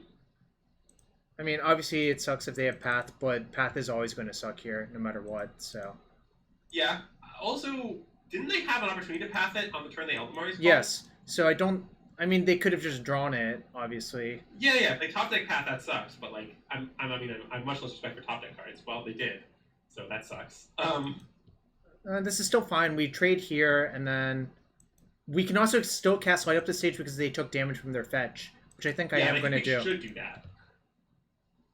I kind of wonder if they should just... Oh no, main phase fetching is loose if we don't have that, so I think their play was good, actually. So, I'm going to just cast this and look for... Okay, those are spells. Those are good. I mean, those are great cards worth hit. Obviously, now that our plan to kill the Core Firewalker has failed, it's, like, kind of problematic, but... Well, we can just play a land and cast all of these next turn to try to overload it, which I think is probably going to be the plan.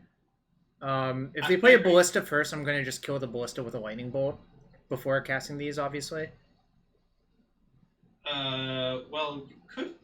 Yeah, I think that's a little complicated, but let's see what they do. Probably getting another Firewalker. Because, like, these people always do this shit. Like, they have a main deck Aurora Champion, and they have sideboard Firewalkers. Yeah, they do really hate us, I guess. But, I mean, we still just play 3 things. I mean, that's our line. I don't think it's too interesting. I agree. It's not interesting whatsoever. And if we draw another Bonecrusher, it might not even matter. If we draw a K-Return, it will also not matter.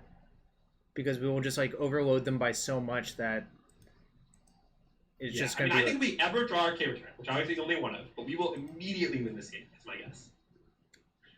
Yeah, and Bonecrusher is close to winning, I think, as well. So... Yeah, that's true.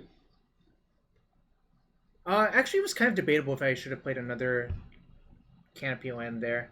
Oh, actually, I think I would have, but I didn't. Yeah. So. No, that turn I did play Canopy. It's the turn before I didn't. So the turn before I messed up by not playing one, actually. Well, that might be more defensible, though, because I'm not sure how much information you had about the number of, like, stack lanes we've had 2 turns ago. Right. I'm trying to remember.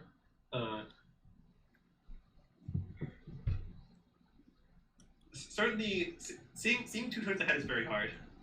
Yeah, it's... Okay, that one is less scary than the other ones, actually. Do you think they're going to gain 4? Like, given that it's clearly wrong, do you think they're going to gain 4? I don't know. That's an interesting question. I mean, no offense to our opponent. Yeah. I just think that, I don't know, once you're having all these core fires and Lord champions, maybe they're just like... Okay, so wow. they're hybridized with Devoted Druid, too. Okay, so I've never seen a deck like this playing blue, but I have seen this deck. Okay. Like, I've seen Devoted Druid, Heliod combined, sort of thing. It can't pump other creatures over voltage. It can only pump itself. Okay, good to know. Oh, wait, so are we... Let's see. We basically have two options. We could Lava Spike light up stage, or we could cycle an Islet to start. But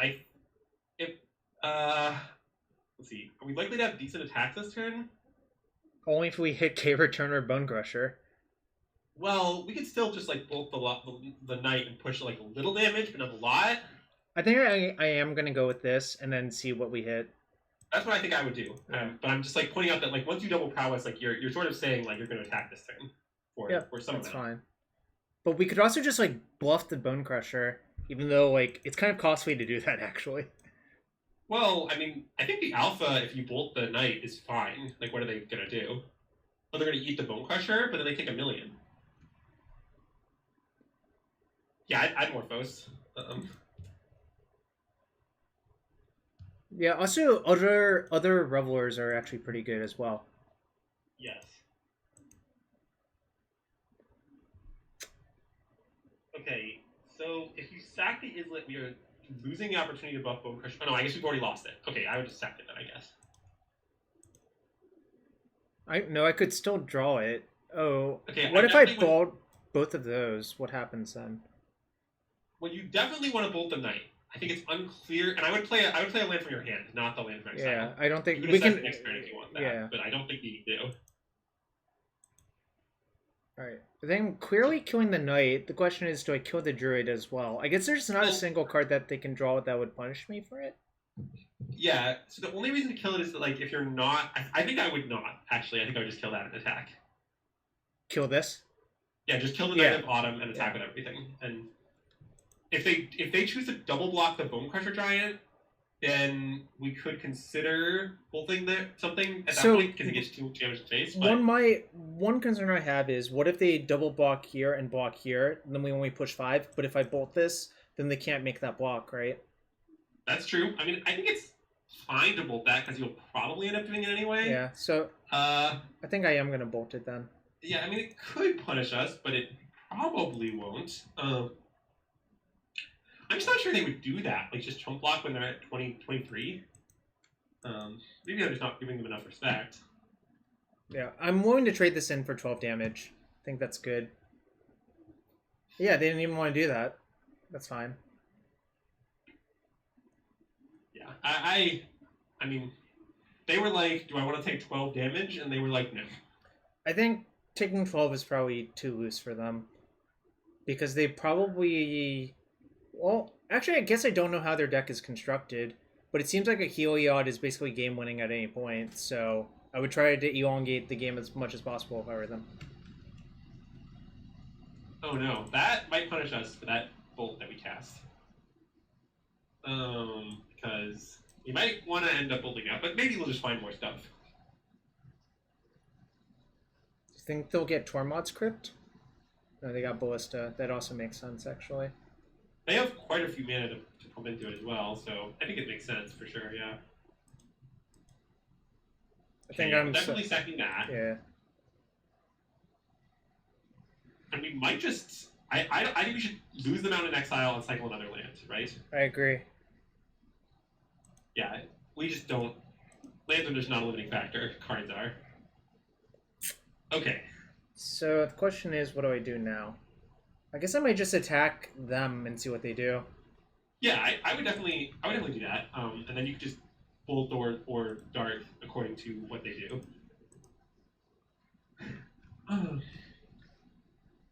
They have all this hate for us, and we're still, like, absolutely fine. It's kind of insane. I mean, yes, I completely agree. That's why I really like this deck. It's very hard to just, like, hate out. Like, you know, it used to be like, I played a lot of Affinity, and, like, you know... Yeah, we both of us did.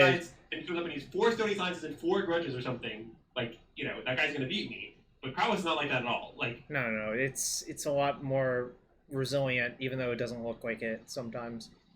yes, your opponent deck could be like structurally favored against you, but it's not like they can just like choose to beat you. Remember Black-White Tokens guy who had Stony plus like all that shit versus us, and we beat him in back-to-back rounds of that GP with our Aether Grids and Frenzy? That was glorious. Sometimes I think about that. GP Toronto, Yeah. I don't know what year it was, where Jarvis and I were both playing Frenzy Affinity. That tournament was just great, yeah. I believe it was last year, actually. And it just doesn't feel like it, but I believe it was last year. Yeah, I think you're right. 2019. That's how it sounds right. Yeah, yeah. And just to be clear for chat's sake, yeah. Basically, what Jarvis said is basically the case. I would just play Soul-Scar Mage and pass here. I think. Yeah. Right? I don't think I'm gonna kill that. Yeah. And I just don't think your attack this turn is that impressive. Nope.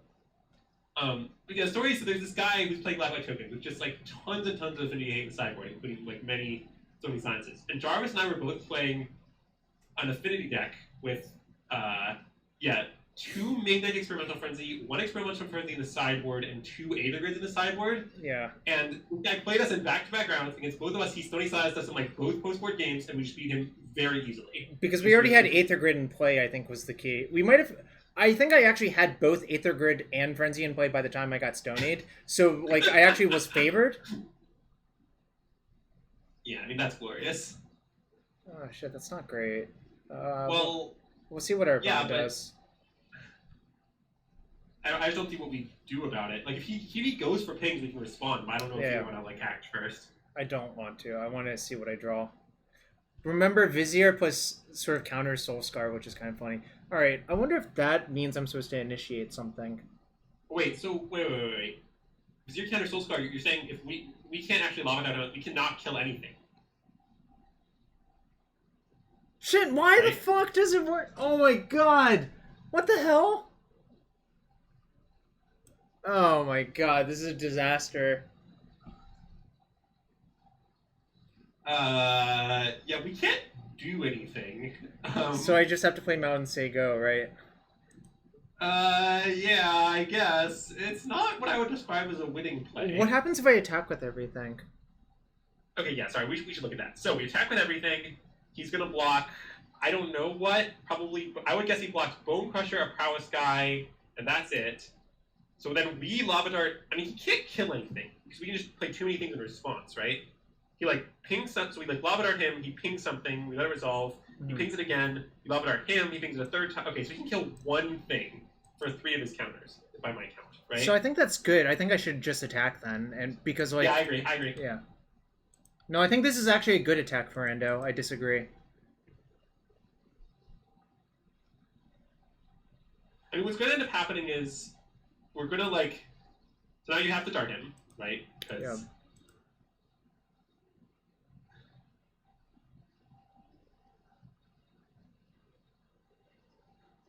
Wait, did we have to dart them? Oh no, wait, we didn't have to dart them. No, I'm sorry, that was wrong. You tricked me, but that's okay. I'm not gonna compound the mistake by casting another dart. No, I apologize. That was a point on my part. Hold on. I somehow thought that the core Firewalker was blocking one of our 1/2s, but it just wasn't. Because there's no reason for our opponent's 2 creatures to not be reversed, so I just assumed they were reversed, because that would make sense. Yeah, this should be here and that should be there, but it didn't happen. Right, so I just assumed that they were there in my head. But that was my bad. So, Harry, the problem with hoping our opponent doesn't know the interaction is that doesn't really change very much, right? Because we just can't, like, go after their creatures, right?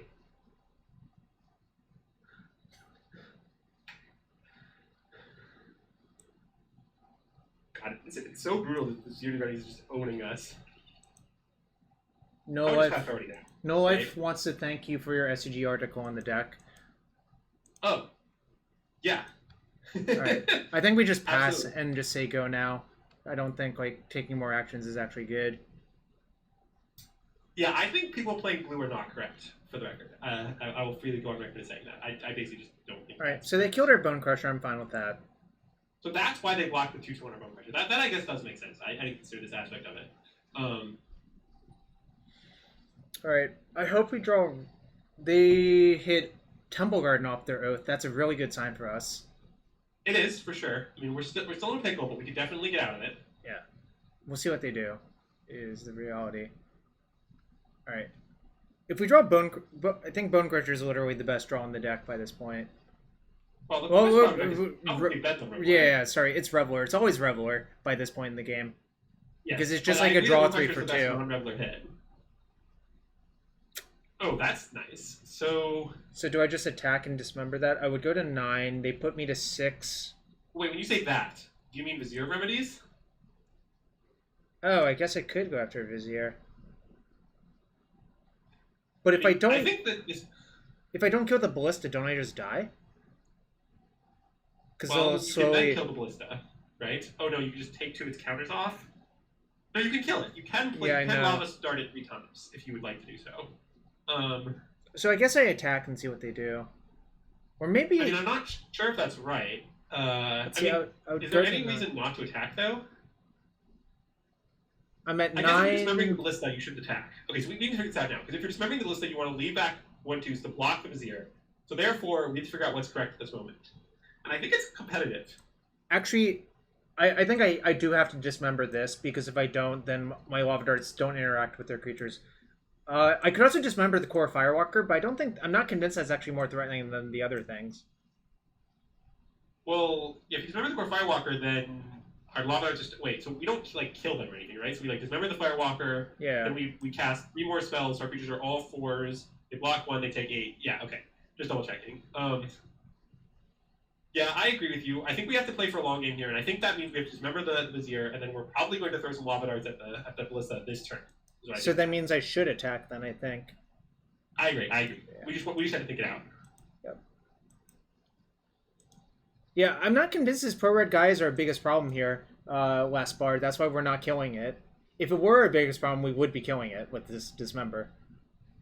Well, yeah. Also, I think if we were going to kill our opponent like very immediately, we would like kill those things because like they're just like his biggest defense. But that's not the situation here. Here, we're trying to like survive to find Reveler and like out top deck our opponent, and therefore we need to go for like the staying alive plan, which is like killing the Vizier to turn our lava darts, we can interact farther, and that sort of thing. What's up, Eddie? Playing some mono red prowess. We're actually 2-0. I should update. Or we're 1-0, right? We're 1-0. Yeah. We only played 1 round, and I would say we're currently the match is in progress, but we are losing to the quiz. So I would say we're closer to 1-1 than 2-0. So they're responding with this. I think I'm fine with that. Yeah, you have 1 ping resolved. The second ping we will probably respond to, but this ping is fine. So now I could just lava dart them from the graveyard. Why from the graveyard? 1, 2. Oh, I guess I should just do. I think it has to be better to do it from your hand because who knows what could happen? I don't know. Like, just seems like it doesn't. There's no reason to stack land definitively, even though I think it's likely we'll end up stacking that land. I'm not sure that they should have gone for the Ballista pings here. That seems not great for them, right? I don't think they should have gone for it. Yeah. I think that was an error on our opponent's part. So wait, did they ping again? No. Okay, that's the same thing. Okay, so we saw that. Oh, hey Brian. I'm currently helping Jarvis crush our opponent with mono red prowess, despite them having a legion of pro-red creatures. So I should just dart this again, I think, right? Yeah, absolutely. I would dart it again. I mean, we're going to take 1, but that's fine. And I think I'm also going to attack and play my mountain. I attack first, obviously. Put the fear of Bonecrusher. I think you should tap everything, not cast the last dart, and play your mountain. Yep. I think the line. And I think if I were our opponent here, by the way, I would have just let the Dismember resolve on the Vizier, and then I don't know, done stuff with Ballista later. Oh wait, so if we attack everything, we're gonna lose that when he's pinged 3 times, right? Yeah, but do I care? Well, you're only pushing 4 damage. You might care. So basically, is that 3rd prowess guy going to deal more than 4 damage? Maybe. I kind of think it is going to do more than that. Do you not think that?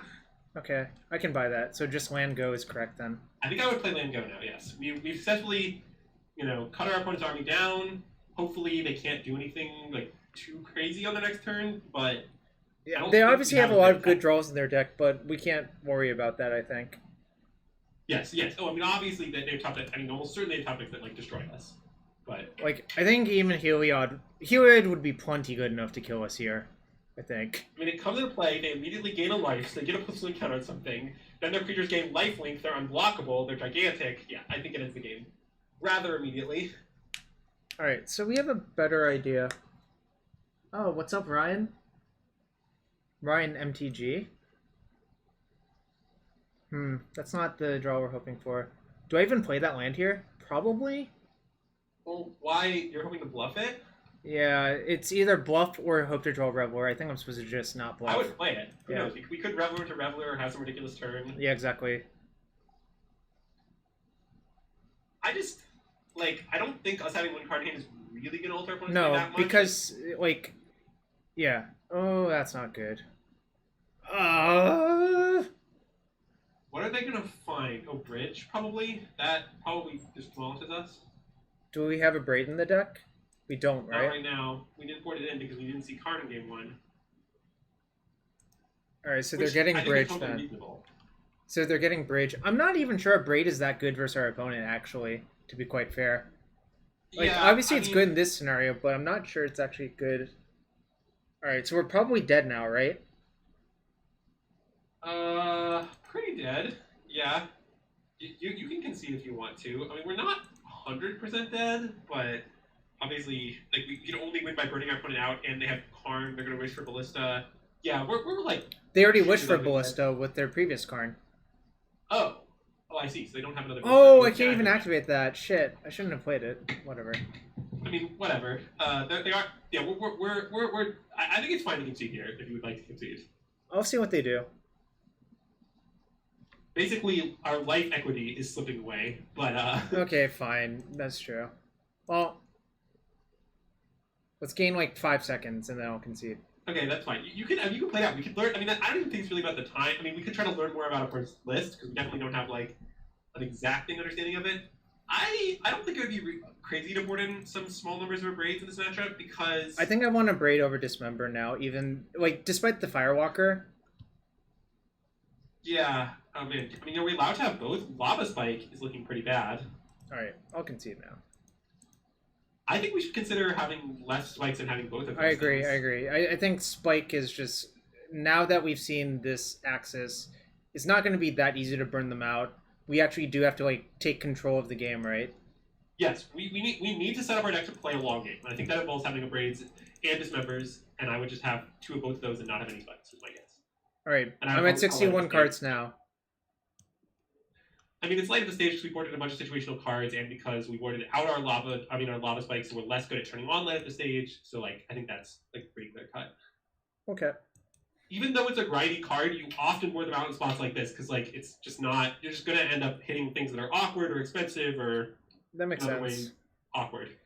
We did not see a Reveler that entire game, but it is worth noting your deck only has 3, so it's not like absurd that we didn't see one. Well, that's true. We do see a lot of cards in this deck, though. Like, it's not like, we are a cantrip deck. So am I supposed to keep this on the play versus I think it's close. I mean, our hand is very good if we hit lands, right? Even if we hit only a second land, because then we can, like, light up the stage. So we have 18 lands in our deck, so that's roughly 1 in 3. So we have 2 looks, right, off the Mishra's Bauble and the draw. Like, our second turn draw, because we're on the play. So we're 2/3 to miss on any given draw. So our odds of missing on both draws is 4/9. Yeah. So our hand is slightly better than even to work out. But of course, if we brick, we're very likely to lose. I think I'm just going to mulligan. What? I think I'm actually just going to mulligan because the other issue is, like, I think the fast draws are better versus them on the play than, like, a hand like this. Like, I would definitely keep this hand on the draw. I think I'd mulligan too. I just always do the math in this spot. Okay, this hand's much better, so... Oh, yeah. So now, what do we tuck is an interesting question. It's definitely not the lands. It's definitely not the Swiftspear. It could be the Reveler, but it's not obviously the Reveler. I guess maybe it is the Reveler. I think I am going to bond the Reveler. I think it's our worst card by a lot. Well, it's just a grinding matchup where we're going to want Reveler. I have this. Like, maybe I just find another Reveler later. It's Reveler or light up the stage, and I think Reveler is more awkward. Yeah, okay, that's reasonable. That's reasonable. It is more awkward. It's just also better. Also, man, our opponent having Path on that one turn basically won them the game, I think. That's true. I think we definitely would have won if they'd only had one protected boomerang creature. Oh, I would not ship Crash through there almost ever. I think that's just like a big mistake. I think Crash through is pretty excellent. I'm gonna cast because Crash. It's a cantrip that also triggers basically. The cantrips are kind of busted in this deck. I agree. Okay, now it's awkward because we want to light up the stage and Lava Dart in the same turn. I think I'm just going to attack and cast Light Up the Stage. Okay, that's fine. That's reasonable. It's possible we should have actually... It's complicated. We could have Lava Darted into Light Up the Stage pre-combat, but it's a lot worse if we hit basically any other spell. I'm not sure what I think the right play was there. I guess what we did was right. Ooh, those are some magic cards. Yeah. Now if they play a Firewalker, they can't even block. I mean, obviously we'd rather ambush with it, but that's okay. It's fine.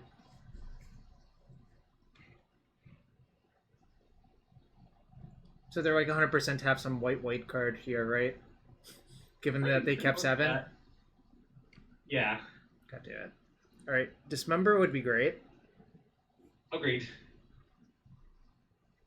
Okay, well that seems like it's worth casting, I think. Just because this turn they can't block with Firewalker, and also subsequent turns they probably can.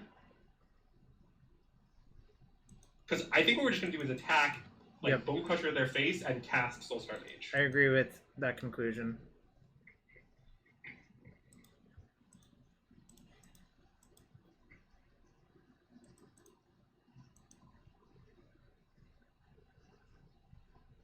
I think we need to just extract value out of all these cards. And I think this game is sort of why I wanted to ship this Bedlam Reveler. I don't think the Reveler would have been a lot worse than the Crash through this game, I think. Oh, well, I wasn't comparing... Yeah, I didn't want to ship Crash through. I was thinking about shipping Light Up the Stage. But... Yeah, I kind of feel like that's probably wrong as well, but... I mean, I'm not necessarily saying... The problem is if we ship it, we only have 2 spells, and 2 spells is so little, we're going to have trouble casting the Reveler at a timing manner to start with. So in the end, I think you're right. Like, I really made the right play. But I just wanted to be clear that I would never ship Crash through. I love Crash through. Oh, yeah. I think you're not allowed to ship Crash through in that hand. I can't confirm or deny that I at some point had a discussion with someone where I described Crash through as the red Ancestral Recall. That is just not... That is disrespectful to Ancestral Recall. You take that back. What? It's so good, Jarvis. It's just so good. What did it show? Was it Utopia Sprawl? Right? Okay. It's Utopia Sprawl, yeah. Alright, I'm glad they're drawing that. That's like a brick by this point. Well, I think I agree, yeah. Okay, wait. So here, we should consider not Manamorphosing, because it will get an additional trigger next turn, right? Yeah, so... I mean, maybe that's wrong, though, because if that means we can't attack it, the problem is I guess we need to cast some spell this turn, so we can attack. I could just Manamorphose pre-combat. No, you're right. I think you should Manamorphose pre-combat. Yeah. I mean, I think you should Manamorphose pre-combat, and your intention is almost no matter what... most things that you draw, you will follow up by casting Bonecrusher and casting Soul-Scar Mage. I agree. And you will attack for 2, and you will just gotten 2 damage out of it instead of, 1 more damage, sort of. Agreed. Agreed. Yeah, okay, and I would just, you could just cast the Bonecrusher, and I guess there's no reason to cast Soul-Scar Mage pre-combat. Not really. I mean, I think I'm probably 50-50 to make that play due to S6 value, but, if you want to play it in a technically correct manner. We are down by 5 minutes, but I don't think this is going to go to time whatsoever. Oh, yeah, sorry, that's probably just because we've been discussing plays. No, that's 100% what it was. Okay, I'm fine with this. Yeah, we have lots of cycling lands, so we should be okay. The main thing I'm worried about is the opponent just has a lot of cards in their hand. I don't. One of them's a Utopia Sprawl. That's true. Okay, I mean, I grant we know what one of them is. Well, they spent their turn 2 casting Oath, or turn 3 casting Oath, finding Hallowed Fountain. So I don't know what that means. Well, I think they're land light. So I think they have expensive cards in their hand, or cards that are like Eldamari's Call, where they're not that convenient to cast when you're. Also, their mana is very uncooperative, so I think you might be right. If they're doing this, I think you're almost certainly right. Yeah, I think they're mana light. Fuck! God damn it. It'll be okay. Yeah, it's fine. I mean, any 2 damage spell still kills that thing, and then the problem is over. We don't have that many 2 damage spells, though. Oh, we have Bonecrusher Giant. I'm cracking all of these, obviously. Yeah. Okay, well now we probably just cast the Soul-Scar Mage and bash, right? Attack first. Right. And not in that order. And we only get cast 1 Lava Dart to keep our 1/2s alive, presupposing he puts the Core Firewalker. Okay, so now we don't actually need to cast it. Yeah, so I'm just gonna let them take 2 and play the Soul-Scar Mage. Yeah, agreed. If I were our opponent, I think I would have blocked a 1/2 just to stop us from doing this. But maybe that's wrong. I guess the life does matter too.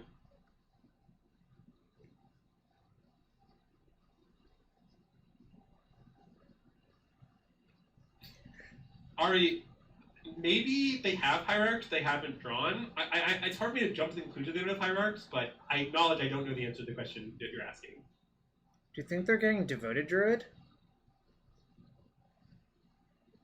They're getting, well, okay, that makes some sense. Because now whenever we cast a red spell, they get a +1 counter.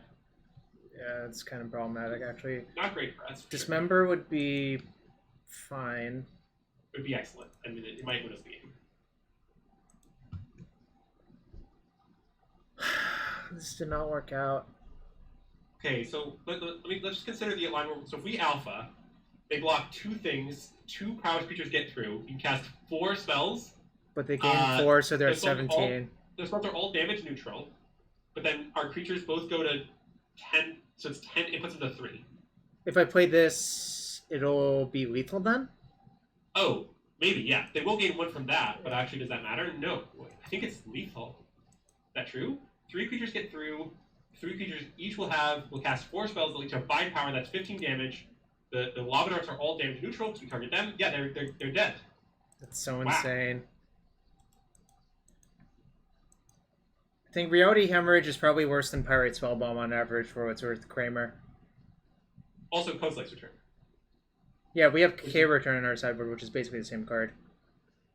Wow, that's so insane that we just have lethal out of... Wait, what if they block... Oh no, it's still 14. And these are all damage neutral, right? Yes. How do we kill the Core Firewalker? You can't kill the Vizier with Lava Dart because of Soul-Scar Mage. Okay, now Eddie knows. This came up last game. Yeah, I've never had this specific interaction come up for me for whatever reason. It is very funny. Look, we've experienced it twice in one match because it was so likely to happen twice in one match. In this matchup, essentially, right? Yeah, but we did also win one of those games, and the other game we did lose, but we weren't even far off winning. Like, I don't know, if we hadn't had the path that one turn. So this is just so funny that we're getting fucked by our Soul-Scar Mages plus Vizier. Yes. It's very funny. There's no block they can make to live, right? Because it's always 14 damage at least. Yes. They would be better off blocking a 1/2 prowess over the 4/3, but our opponent cannot possibly know that, and I don't blame them at all for not doing that. 4 is a lot of spells. I also would just make this attack if I had nothing too, I think. By this point, right? Very possibly, yeah. So it's like not even showing that much. Is our opponent thinking about their blocks? Yeah. That's literally the only thing they have to think about right here.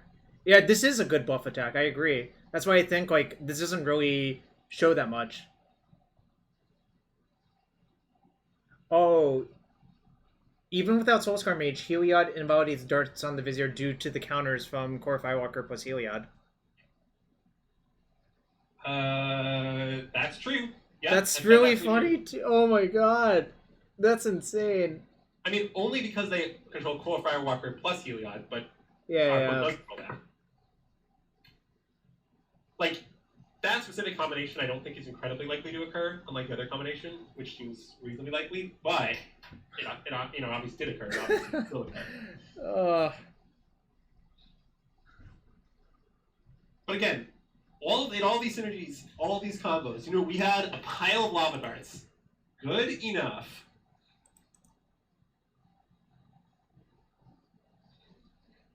Jarvan's getting some savage auto yield until the turn on all of these triggers. I am. Because they eat up a lot of time. Yeah, I mean, you're in no danger timing out, but obviously, may as well.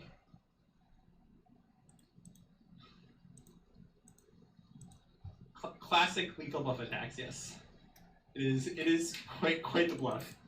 The bluff is that our opponent will survive, to be clear. That's what we're bluffing.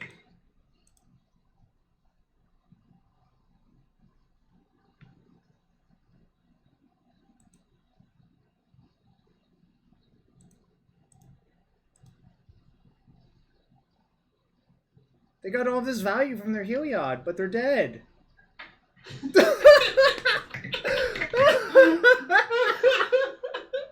Look, that did not look great for us. Don't you agree with that? Oh yeah, we did. We were the last match. So now is a good time to use the restroom. Now is a good time to hit that sub button, and now is a good time for me to run a quick ad. So I'll be right back in 1 second, but...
Alright, I'm back.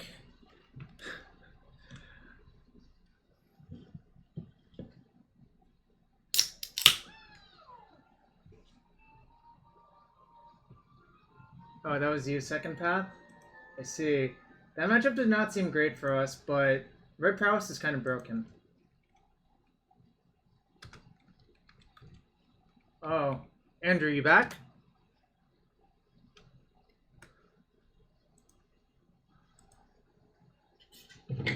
Alright, we're playing against Yama. I think Yama's playing Scapeshift, and this looks like a keep to me. I think against Scapeshift is great. Sorry, I used the restroom as well. I'm back though. Oh, that does not look like Scapeshift. I guess it still could be Scapeshift.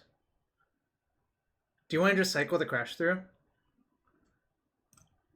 It's like more debatable now, right?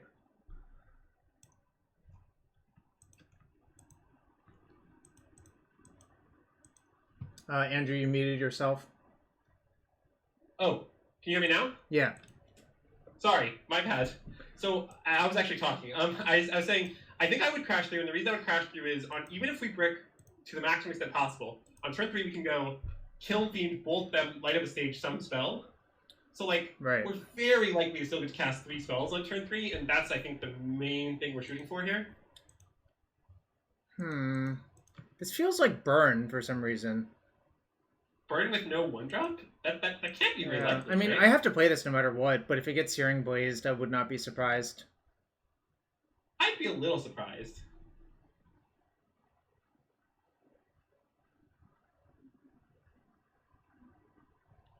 Okay, I don't know what's going on anymore. Is it just high control? Is that at all possible? Do you know what kind of decks Yama Killer likes? I don't know Yama plays a little bit of everything, so that's the problem. Okay. Oh, well, I know what's going on now, I think. Yeah, that's a Healy, right? It has to be. Jeskai Sahili Cat. It looks like it. And chat did predict that, I see. So,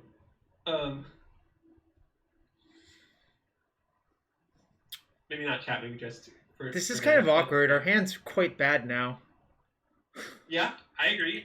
We kept a hand that was great against Cave Shift. They weren't playing that, and our hand has not worked out great. So the question is, should we bolt light the stage, right? Seems like I shouldn't do that, personally, but... Well, you also could hard cast light the stage. You can also, like, check the card on top. Yeah, I think I'm going to do that, actually. I think that's pretty reasonable. If you tap out, you're definitely leaving yourself like, pretty vulnerable. Well, this means I think I just have to tap out this turn, because, like, it's going to be the same situation next turn if I just try to leave a bolt, right? I agree. So if you're tapping out, I think we just cast light the stage. Yeah, I agree. That's actually better. I think you maybe should have played a Fiery Islet, but that's okay. Oh, sure. I see what you're saying. Because the thing is, if you hit a land off that, you want to play it. So if you end up needing a sacrifice next turn, but you hit a mountain off the light of the stage, you'd be sad. Mm-hmm. No, that happened, so it's fine. But that's the reasoning. Our hand did not line up well versus this stuff. Yeah, that's certainly true. Okay, so our spell count is 2. Yeah, we can't cast that though. Oh, we're still losing. Darn. Yeah. Just kind of bad. Like.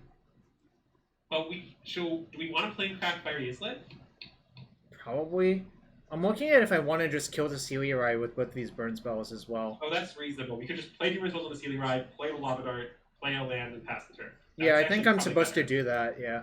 I agree. It's not a winning line, but I think it's the right play.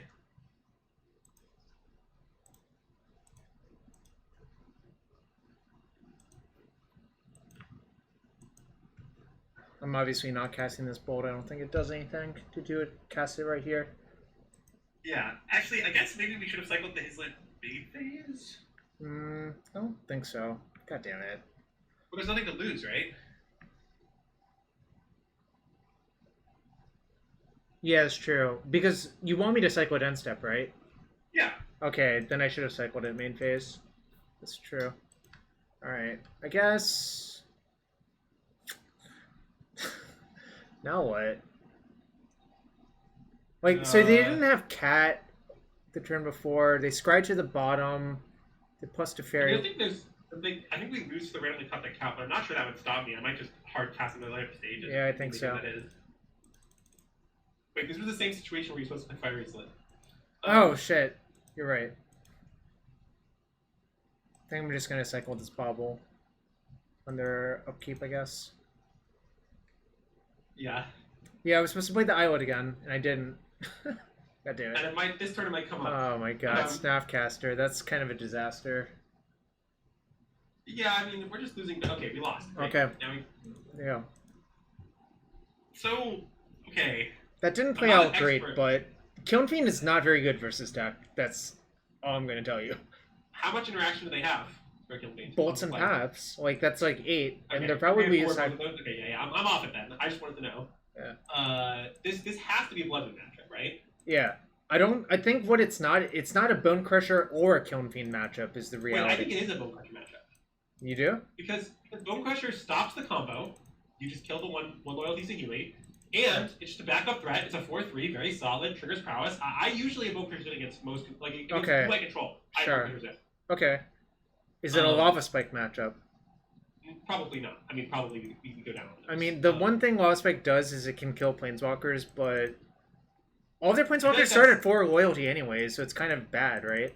We want to be attacking the Planeswalkers too. One question is, so against some controlling decks, I voted like 2 instead of 3 Blood Moons. I know that sounds weird, just because they're running multiples, but maybe this deck's mana is bad enough that we want the full 3. It looked not good.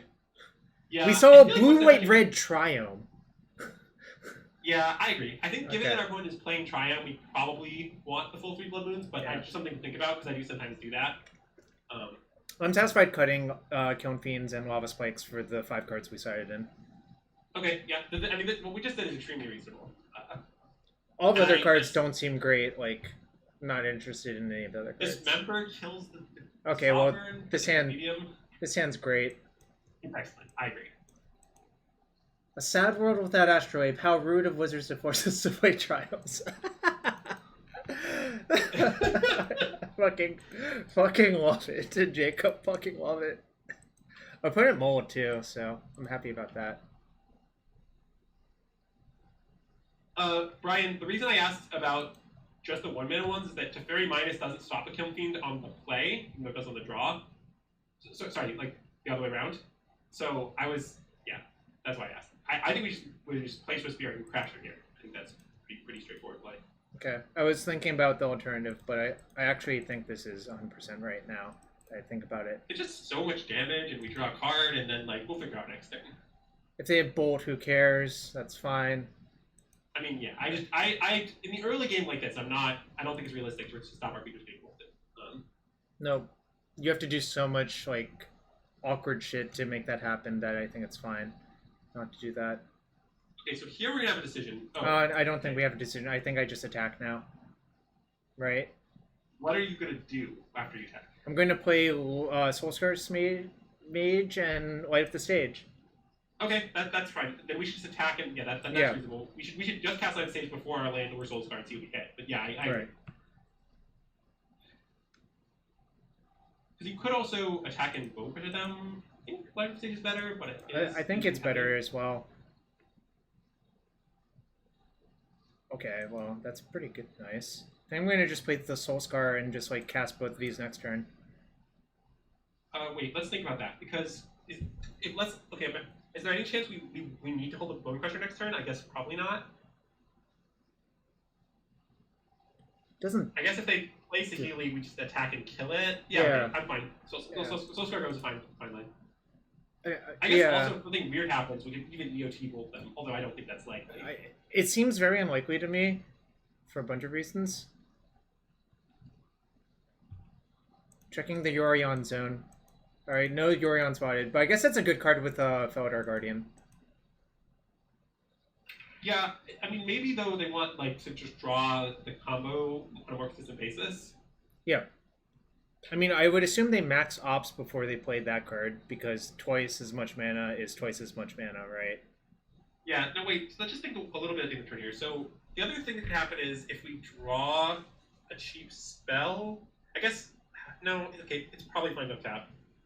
It could punish us, I guess not that likely. Yeah, see, that's the thing, if it's crash through, then we're just fine. We just fire off the crash through. You should crash through first, right? Yeah. I was working it out. I think it's not going to matter. I think I'm playing the spike 100% of the time, but... Well, probably, but you never know. Okay, well... Okay, that's actually a great hit, because that would just do everything.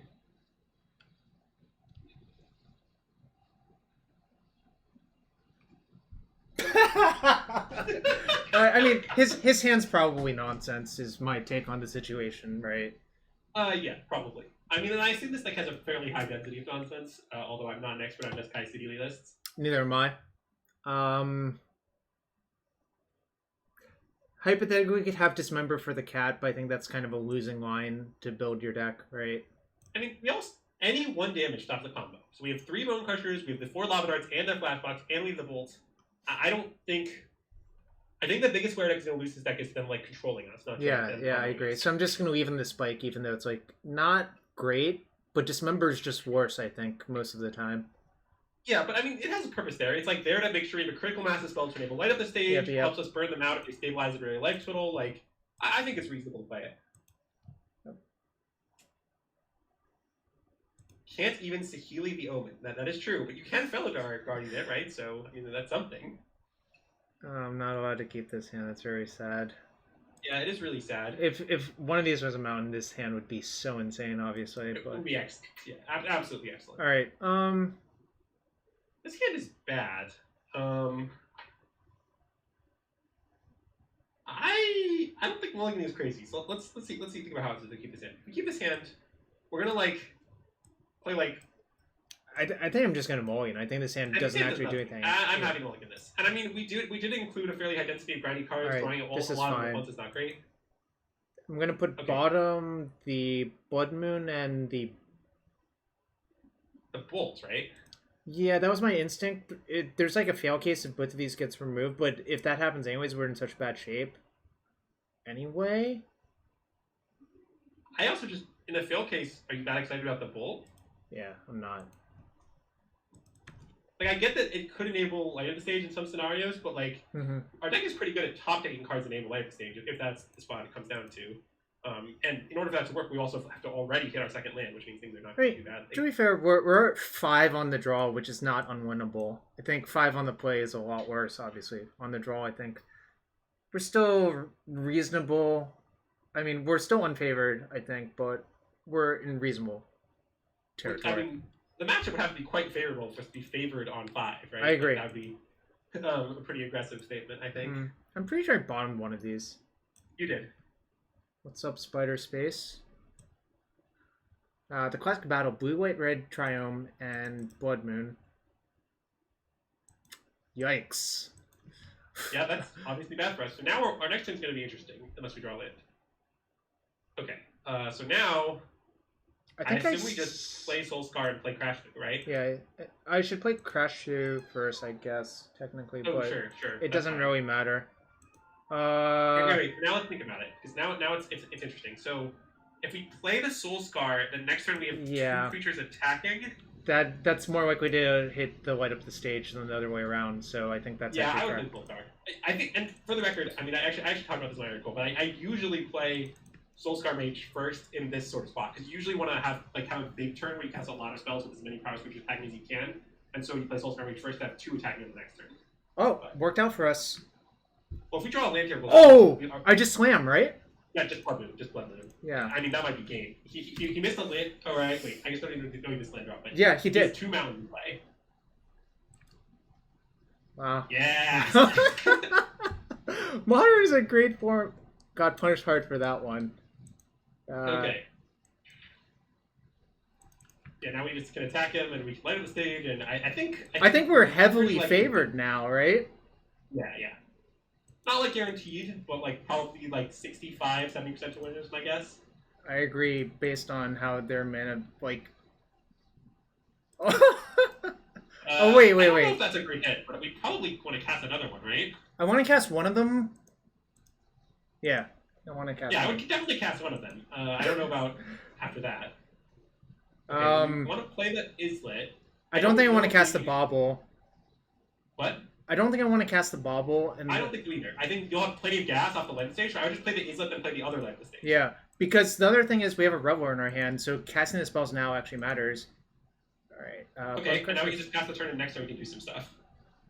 Yeah. Wow, that worked out so... Holy shit. Just, like, straight casting the Bonecrusher Giant, because so depending what we draw. Okay, well, everything we have costs 0, so now we can just freely stomp and then play it, but yeah. 1, 2, 3, 4. Alright. I guess technically it's better to play the Bauble first. Wow, we got so lucky, I think, but also our opponent tapped out for Opt, which just gave us the green light, right? That's true, yes. I mean, to be fair, I feel like this deck probably doesn't have like that many counter spells. It's playing like the combo, like all these cantrips and 8 kill spells. But but from that chat, it sounded like. Prowess, you need to stop in their upkeep, right? Yeah. Because you want to upkeep, look at their top card, and then after they draw, look at their top card. Yep. Okay. I think they're probably dead, but. Oh, I agree. Sulfur Falls is a mountain. Yeah, they did draw another mountain. If that gets them out of this, then so be it. They could like Anger of the Gods this year. It wouldn't be good enough. Well, our friend's saying GG's, so I assume that means we win with mono red unplayables. And like Jacob said, red unplayables carried by Blood Moon for the 10,000th time is accurate. Well, oh, they had Aether Gust. They had Aether Gust. That makes sense. So if they leave up Gust, then they get to play Teferi. Then the Blood Moon's a lot harder to like wreck them with, right? That's true, yeah. Because we probably wouldn't cast it into, or we may or may not cast it into the open mana. But even if we don't, then like the Fairy comes down, and then it gets a lot harder for us. Although our opponent wouldn't have found the third land for a while. Still, I don't know. I'm not sure. Well, Ross, we are 3-0 with Lava Dart, so I'm not really disrespecting it. I was just quoting what someone in the Twitch chat said. You got to remember that. But we are 3-0. Yeah, because Prowess is great. Yeah. Yeah, Ross, why aren't you playing Prowess? I don't even know what you're doing in Modern anymore. You're playing humans? Yama, you sometimes keep the 2-lander and get unlucky. Feels bad, man. Yeah, sometimes. There's a sad frog emoji. Sad frog emoji. I mean, that might have been the right name for that emoji. But... It is a sad frog emoji. You're playing Shadow now? Come on, Ross. Shadow is like a 2018 deck. What is humans? Also like a 2018 deck, but like a better one. Great. Why pay 1 mana? Yama, okay, here's what happened for this prelim. Andrew said he wanted to stream with me, so I'm like, okay. And I'm like, do you have a deck you like? And he's like, this one. I'm like, okay, we'll play that one. I literally have not played a match of Modern for like 2 months, Yama. I've only played Vintage and Legacy and Drafts and Sealed.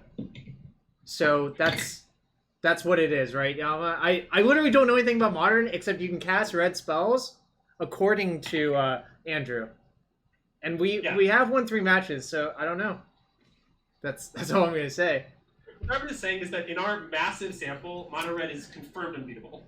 I also told Andrew the last time I played Mono Red in a prelim, I went 4-1, so clearly it's just like, I just go 4-1 every time, clearly. Oh, I thought what Jarvis was saying when he said that was that given that Jarvis, a player of his quality, went 4-1, that was an incredibly oh, shit! Shit! I should have closed that loophole! I knew it was going to happen! God damn it! Alright. And if you like nonsense like this, follow Andrew on Twitter, but also hit that sub button here. So, that's all I'm going to say. Yeah, Jarvis' stream is actually a great stream, I will say. I actually do watch Jarvis' stream, I don't watch many streamers. I think you should watch me more when I'm not playing Legacy, to be fair. Is that fair to say? Yeah, I think that's fair to say. Oh.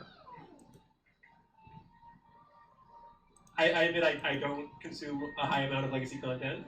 Not that there's anything wrong with that, just not really my format.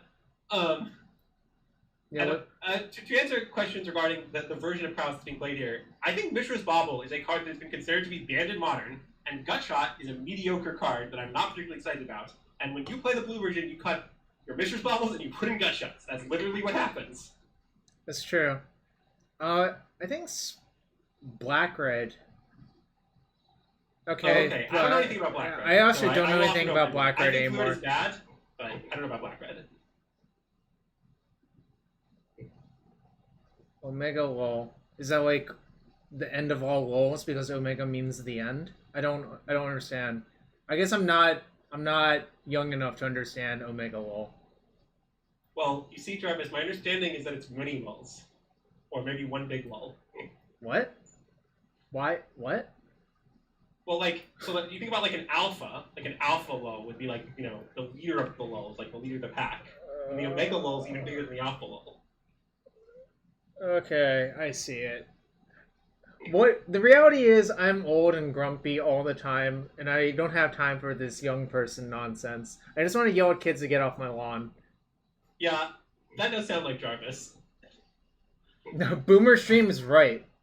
Boomer Stream's right. But this Boomer is 3-0. Paper Boomer? Yeah, I am definitely Paper Boomer. I'm definitely rooting for the Paper Boomers. Yeah, I hope the Paper Boomers are going to perform well.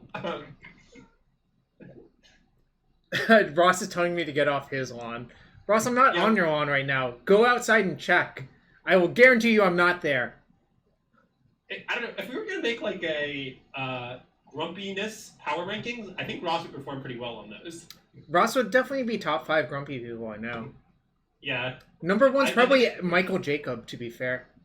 Oh yeah, MJ definitely, crushes the grumpy power rankings. Let me show you a tweet I saw from Pakula earlier. I'm not sure if you saw this tweet or not. I don't think I did. It's a nice one. I need to find it real quick. Shit, where was it? Okay. Alright. I will let you chime in on what you think of this tweet. Oh my god. I know! It's such a good tweet for a few reasons. I mean, to be fair, he released the negativity, apparently. but he used to be like one of the most negative people that I've ever seen. Yeah, to be clear, I actually like MJ. I have absolutely no problem with MJ, but it certainly positivity was not his brand for me. No shit. Oh, and congrats to him for making top 8 of the online PTF. And also, he had probably the most interesting deck in that tournament, I'm not going to lie. He was the only one playing it, top 8. I mean, the headlines write themselves. I also couldn't figure out how he came to the numbers he did for any of the slots. Like, he had one Knight of the Ebon Legion. That's that's kind of weird. I don't really get it, but, you know, I'll defer to MJ. Yeah, but I mean, congrats to him. We're having a little joke at his expense. Like, seriously, congrats to him. And good on him for trying to be more positive, obviously. It's just, he's notoriously grumpy, is how I would put it. Yeah, and I mean, to be clear, I know MJ because he was, like, one of the best players in Michigan, like, when I was growing up. That's my connection to him, and I don't know him that well, but we've hung out occasionally, and I don't know. He's great, even though he is definitely very grumpy. Yes. Alright. What do we have on deck? Oh, we still have that quiz floating. Yeah, we can try to finish the quiz. Again, I think we're definitely behind, but, you know, that doesn't mean we're drawing dead. Shit, now I have to try to remember where I was at. Alright.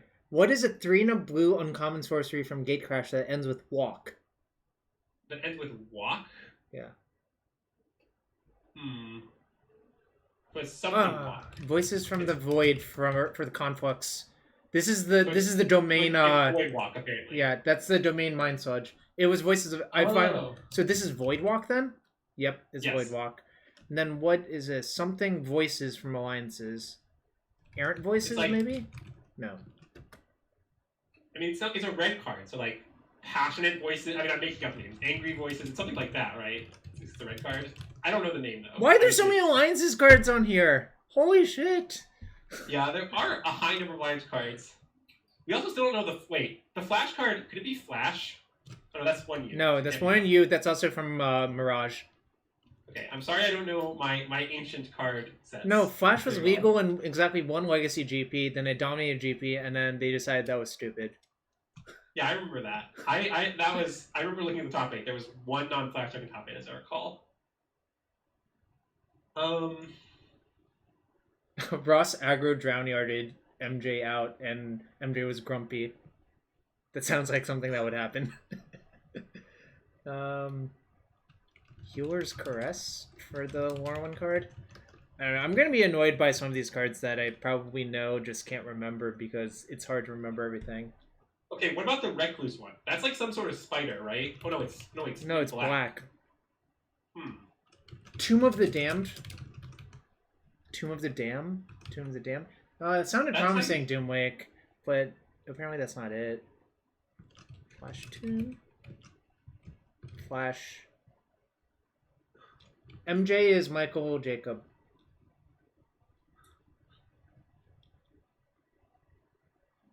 Man, I don't know any of these. What's the... No. Flash counter costs 1 in a blue, Ross. I mean, I guess I could try it, but... Yeah, it's really hard. Is it like Flash of Insight or like Flash of like something like that? Like Flash of something? Precinct of the... Wait, oh, the Gatecrash uncommon is Lich of Precinct 6. Or not, wait, something of Precinct 6. But there's a 1 Gatecrash 1. White of Precinct 6, I think is correct. That's it, yeah.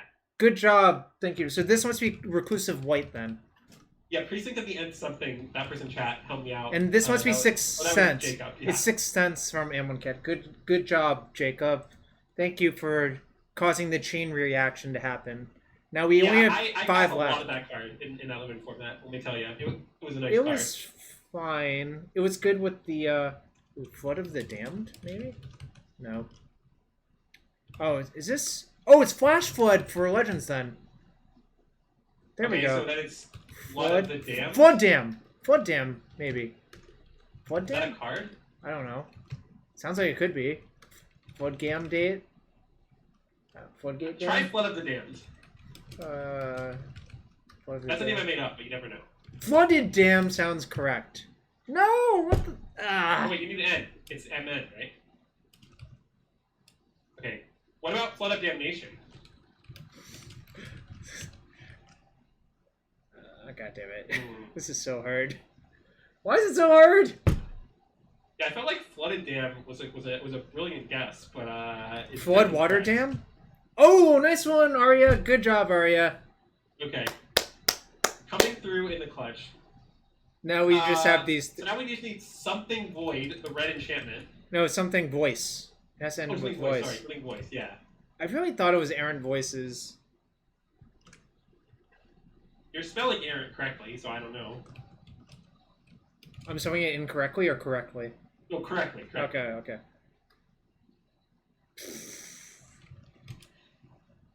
Heal the Scar? Oh, it is Heal the Scars! I forgot, yeah. Hey, good Scars of the Veteran next, right? Yeah, Scars of the Veteran, I think, is correct. So this must be Veteran's Voice? Ha! Wait, Ha! I swore I typed in Heal the Scars. I might have typed in Healer Scars before. Oh my god. No, it's regenerate target. It's regenerate target creature, gain life equal to its toughness. I believe from Lorwyn. Oh my god, I can't confirm that. Yep, I was correct. This card was really not very good, but people kept putting in their draft decks. Let me tell you something about Lorwyn Limited. It was a really, really powerful format. You had no room to play these cards. Jarvis, do you know what Give No Ground does? Because I know what it does. I don't remember. If 3 white instant, target creature gets +2/+6, and then they can block any okay, other creature type. Now remember, I died to this because of Alpha Strikes, essentially. It was not good at all, but it was very funny. Jacob has managed to identify the problem with that format in one sentence. Silver Gill Dowser is so fun for one person, and that's the person controlling it.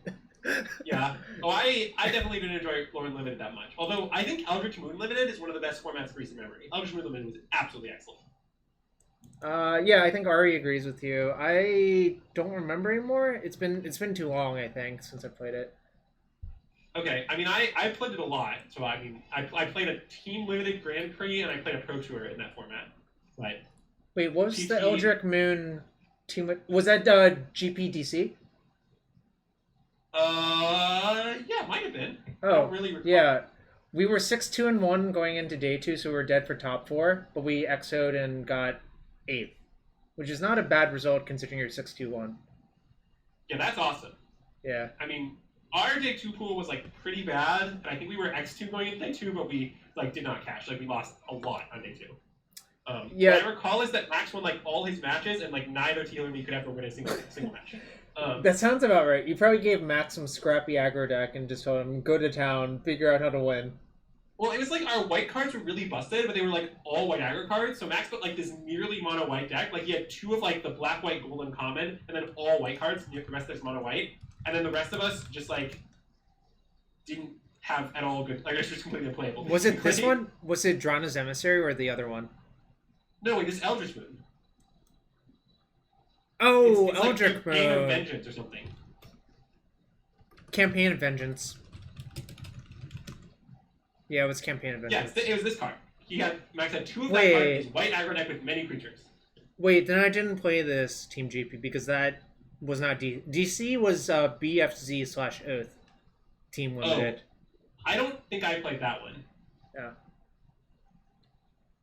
But I can tell you that the Eldritch Moon was the first tournament where I ever played with Team Delta. It was Louisville, Kentucky. That's what it was. Oh yeah, that's absolutely right. Yeah. It was where the like location we were playing at kind of smelled like animals. You mean the same GP Louisville location / SCG Louisville location every time?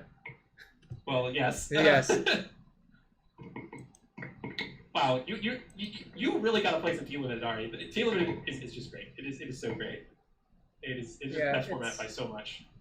It is very good. All right, there's one match left. Oh, Curtis, no.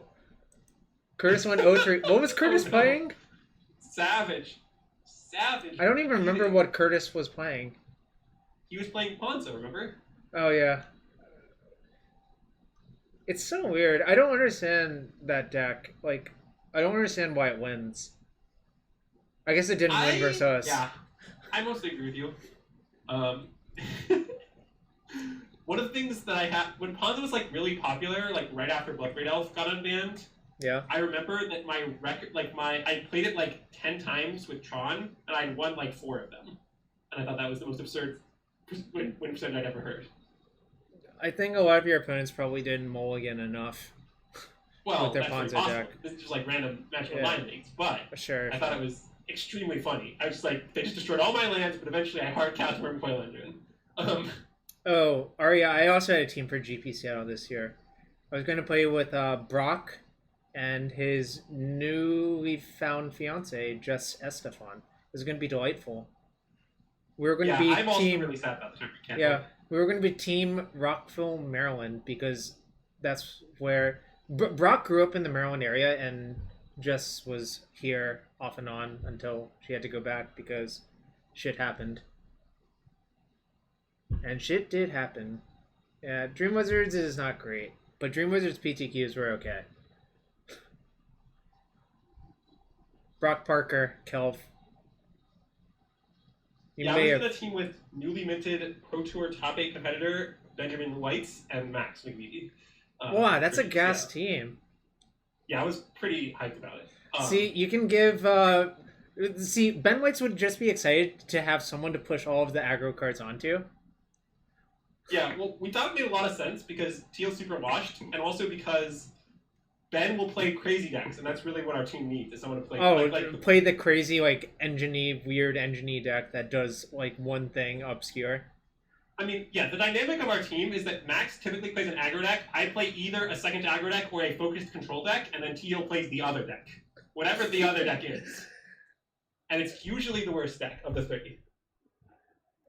Wait, did you play the Dominaria limited GP that was in fake DC? It was Chantilly, Virginia. Okay. We did really well in that one, I think. We didn't top 8, but we top 16 or top 32, something like that. Yeah, we went 10-4, and both days I had the busted white aggro deck. Yeah, I mean, I certainly didn't, but that makes sense. Second Path, we're memeing a little bit, but Dream Wizards is overall not as good as it could be, is how I would put it. It disappoints me in some ways, although I would argue most stores right now are probably doing really poorly in general. True. But obviously I have not been to a store for 4 to 5 months, I don't know about you. Doesn't seem like something you should be doing in this economy. Andrew, what card should I be sideboarding against Prowess with Jund Shadow? The brutalities everyone has suck. Asked by Ross Miriam. You should probably... Let's see. Well, what you really want the most is unconditional cheap kill spells. You may have as many of those as you can have already. But I basically think, gaining life against Prowess is super medium. Their creatures will always outdeal the life. So you just want to kill everything forever, basically. So I would consider, I assume you already have 4 Fatal Pushes. I assume you have some number of bolts, but, bolts are great. Dismembers. I just think you want to kill things. I think that's kind of the most important aspect of the matchup. There you have it. 1 mana removal. That's the answer, Ross. I mean, you could consider, Anger of the Gods type of thing, too, but sometimes they can, cast an instant and stop it. I'm not sure anything is really better than just cheap 1 mana removal spells. I was thinking about Anger, too, and I think the problem is, A, it's double red, and B, it's, turn 3. It's kind of awkward, right? In a lot of ways. I agree with you. I think I understand it's weird to say, but I just get, the best possible card against Anger deck is just 1 mana kill spells, but I think that's actually the truth. I think it's also the truth. Yeah. The reason Click Brutality is bad is it's so easy to blank, and the life gain doesn't even matter. Chad saw this game we played today where our opponent gained 15 life, and we just beat them. That just wasn't enough life. It wasn't even actually, it was close to enough life. Well, that's true. It was not close. It was not enough, rather. The point I'm making is just that, life gain doesn't matter, creatures matter. So when I used to play Tron against Prowess, which I don't recommend anyone plays Tron at the moment, but I would board in my Dismembers even though they were a red aggro deck. because just 1 mana kill spells were far more important than the life loss. Oh, wait, thanks to everyone who followed. Oh, and I have a bunch of chest openings on the stack. All right, quick question for you. How do you feel about treasure chest opening on MTGO? I'm not the biggest fan, mainly because I don't like the time it takes to sell the cards you open. I knew you would say something like that, but you have no problem with the actual gambling aspect itself. Oh no, I'm all about gambling, but I'm not about wasting time. Yeah, that's okay. That all right. Well, since you don't have to sell the cards, I'm just clearly cracking 3 chests because I have 3 chests. If Jarvis sells the cards, then I'm happy to crack as many chests as we're supposed to crack. 3 is the answer right now, but it could be more if you sub. Just saying. These cards are not worth anything, unfortunately. I can almost guarantee that. Precursor Golem, Busted Bomb in Scars of Mirror Unlimited, and Satyr Fire Dancer, which was a sideboard card in Standard Burn for the longest time. It was. I'll try to add some fun facts. These unplayable cards. Ooh, that one I think you're familiar with. Let me. Yes. Tell us a story. Tell us any stories involving this card, Andrew.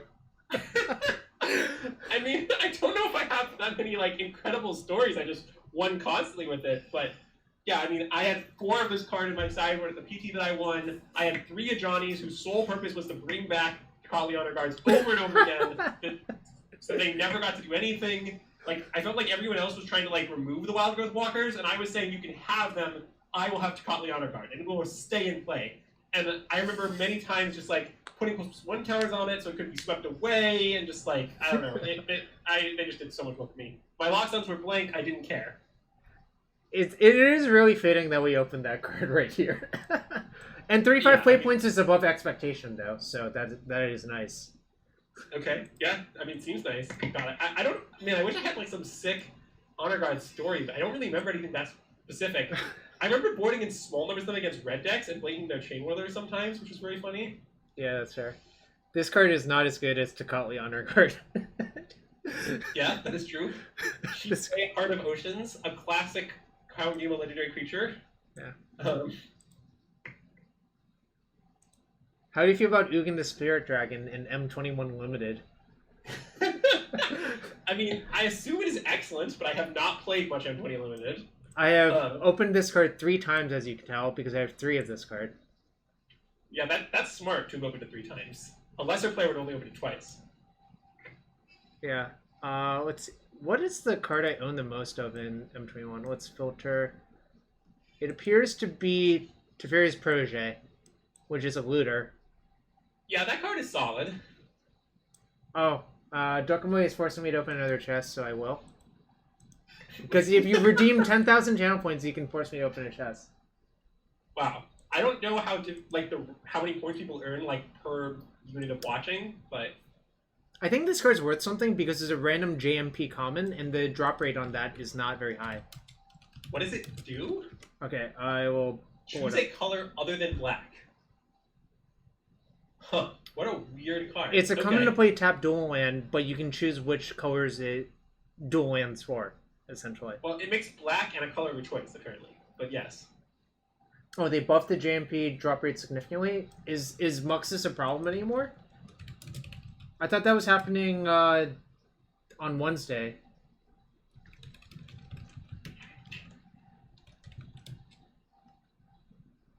Muxus is a busted card, by the way. Yeah, I heard from Zach Keen that it was broken in Historic. That the Historic deck was broken in Legacy because what you do is you cast Goblin Lackey, and if they don't remove it, you put Muxus into play, and they literally die. Oh, I see. You're talking about Legacy. Yeah. Fair enough. Yeah, it is quite a good card. For those of you who don't know what it does, I guess I'll pull it up. But it is kind of an unrealistic magic card.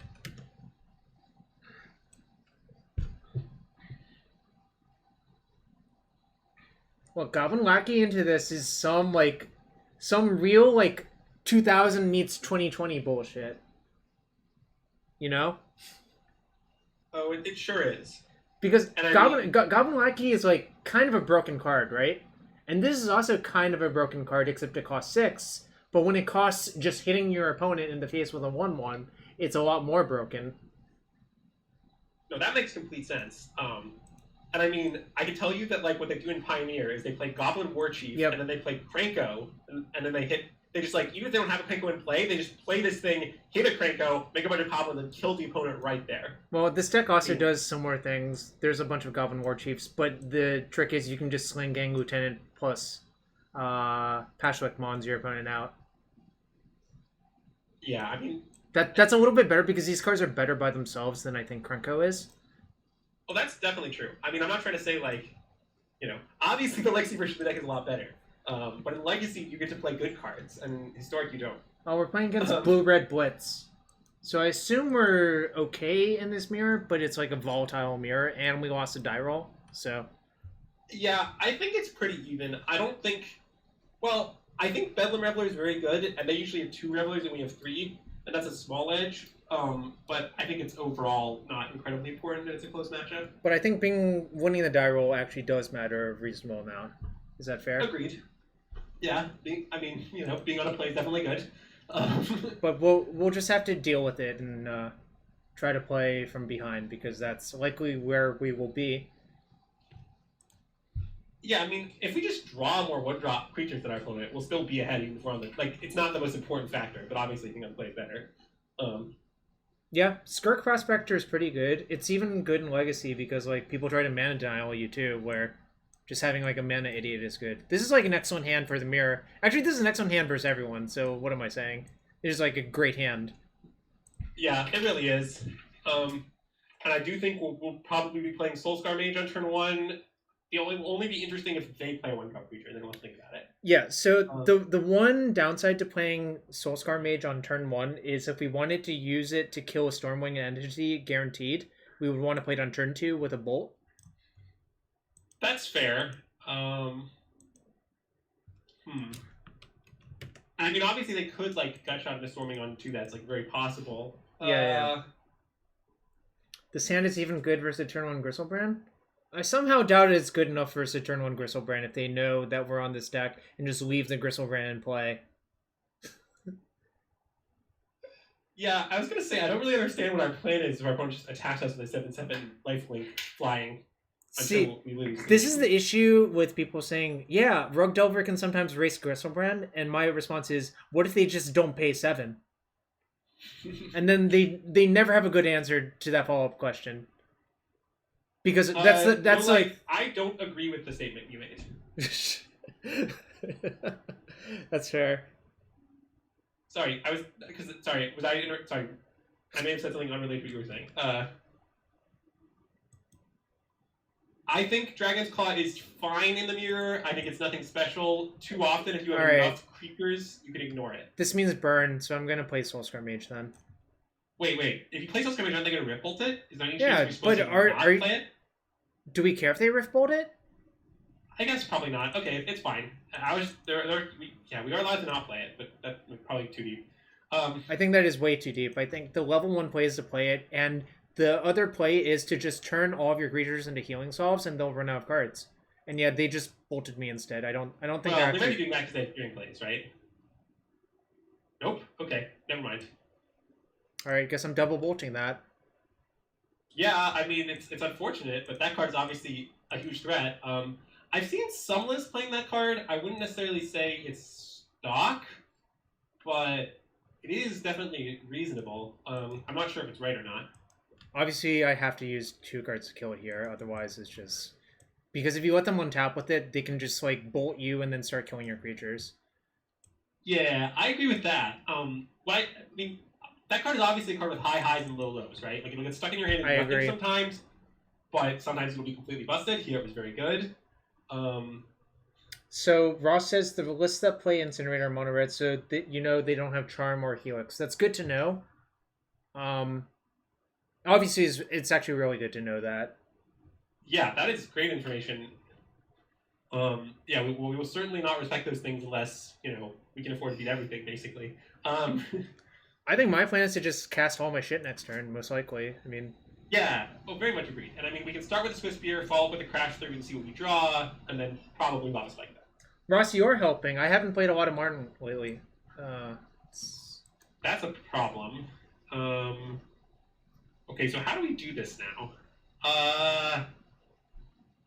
Because the thing is, like, we need to, like, kill them. We can't, like, not cast anything.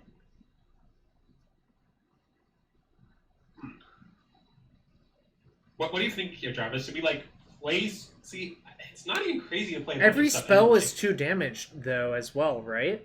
But playing Swiftspear is going to generate minimum of 2 damage this turn, yeah, right? So I think... It's hard for playing Swiftspear to be wrong. So... I think I'm supposed to just cast all my spells like we originally planned, but obviously it's like kind of awkward. The question is, do I cast Light Up the Stage or cast... Spells, do you want to Swiftspear and then crash through, and then like it's kind of awkward? I think I want to Swiftspear crash through Lava Spike probably. We could Swiftspear Lava Spike Light Up the Stage. Yeah, I was thinking about that. I'm not sure how many spells I'm allowed to cast. That's true, but like, is Light Up the Stage better than crash through? Yes. So I'm probably supposed to do that then, yeah. Alright.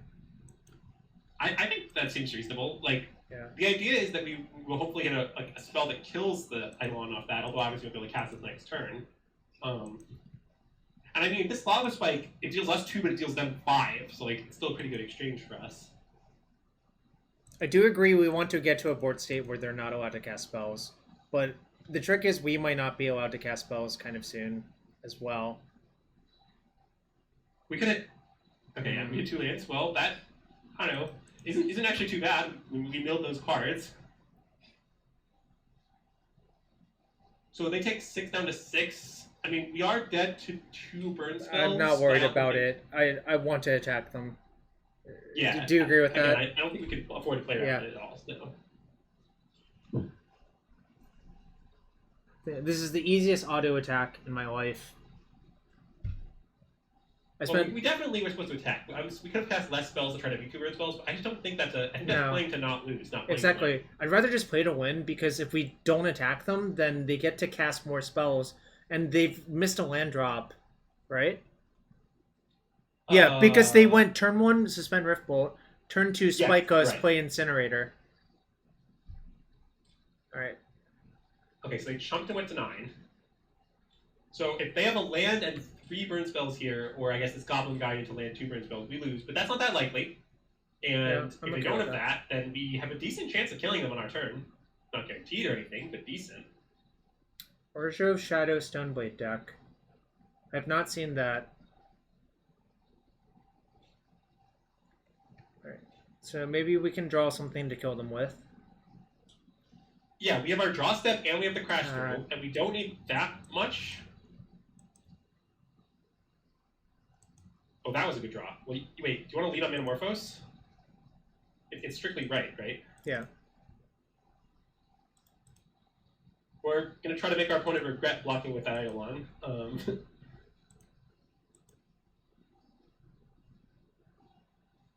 Okay, so we need, like, any spell.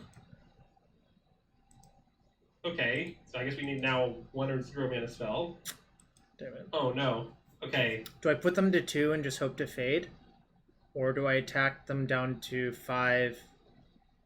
So, if you take 3 to going to 3, the question you're asking is 3 a different life total than 1? I'm not convinced it is. It's different versus I'm not convinced it is either. Guide and Swiftspear. But I mean, if we only attack them at 3, are we guaranteed to kill them next turn? No. Although we likely will. It's an interesting spot. I'm not really sure what the right play is. Because we definitely could still kill them. I guess it's not that different. I mean, wait, their card in hand is a spell. Wait a minute. Yeah, I know. Their card in hand has to be a spell, right? Because they missed the land drop. So the only way we win is that we hope their card in hand is Incinerator. Swiftspear. Or, well, I'm saying, or it could be, but like, it could be a Swiftspear, right? Mm-hmm. No, wait, they would have played a Swiftspear last turn. No, it can't be a Swiftspear, right? If they had a Swiftspear, would they have suspended Riftbolt? Yeah, they played Guide, suspended Riftbolt last turn, right? So that means the card in hand can only be Incinerators or Burn spells, right? So we're playing around a top, I think we should tap it both, because we're playing around a top deck Swiftspear.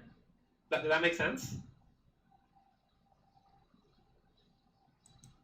The question is, would they have spin a bolt if they also had a Swiftspear, and I think the answer is they would have played Swiftspear, but I'm not totally sure. They could have another Eidolon in hand as well, actually. That's true, but an Eidolon encourages us to attack.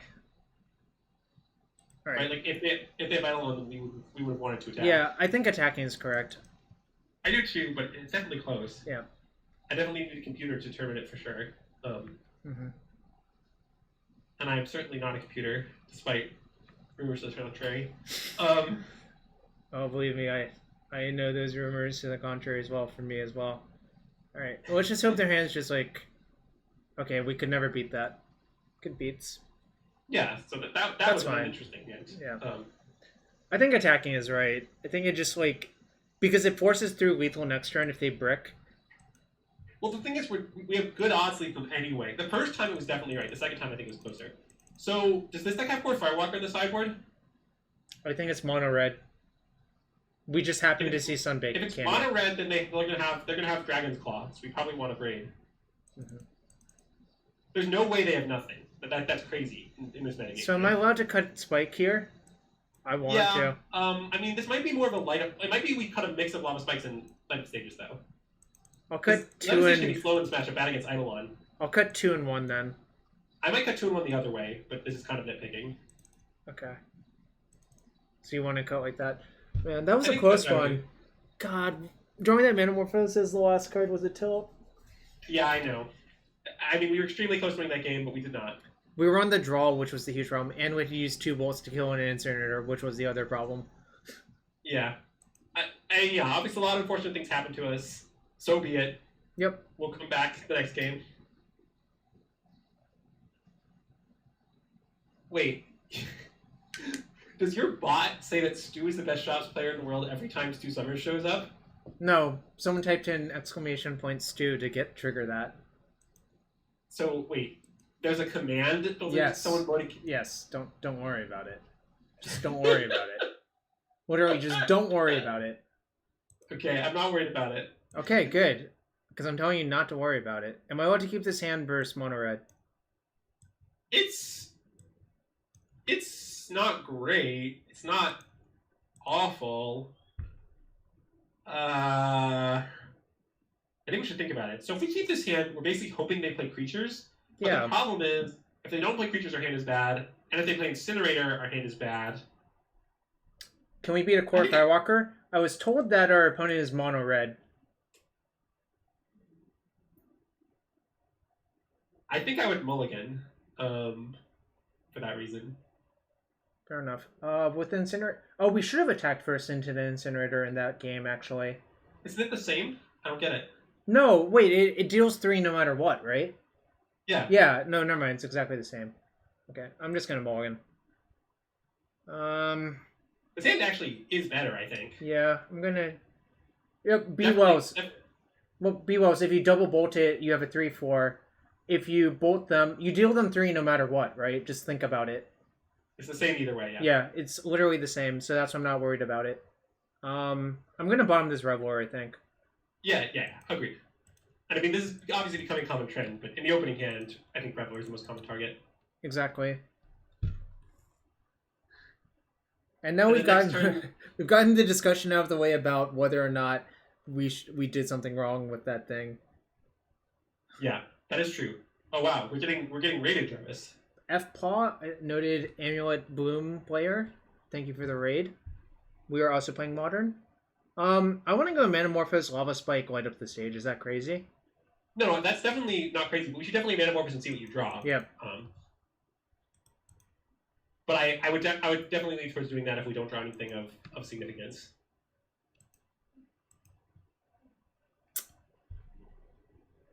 I think I still want to cast light up the stage because like I would definitely do that still. I think that's the right play.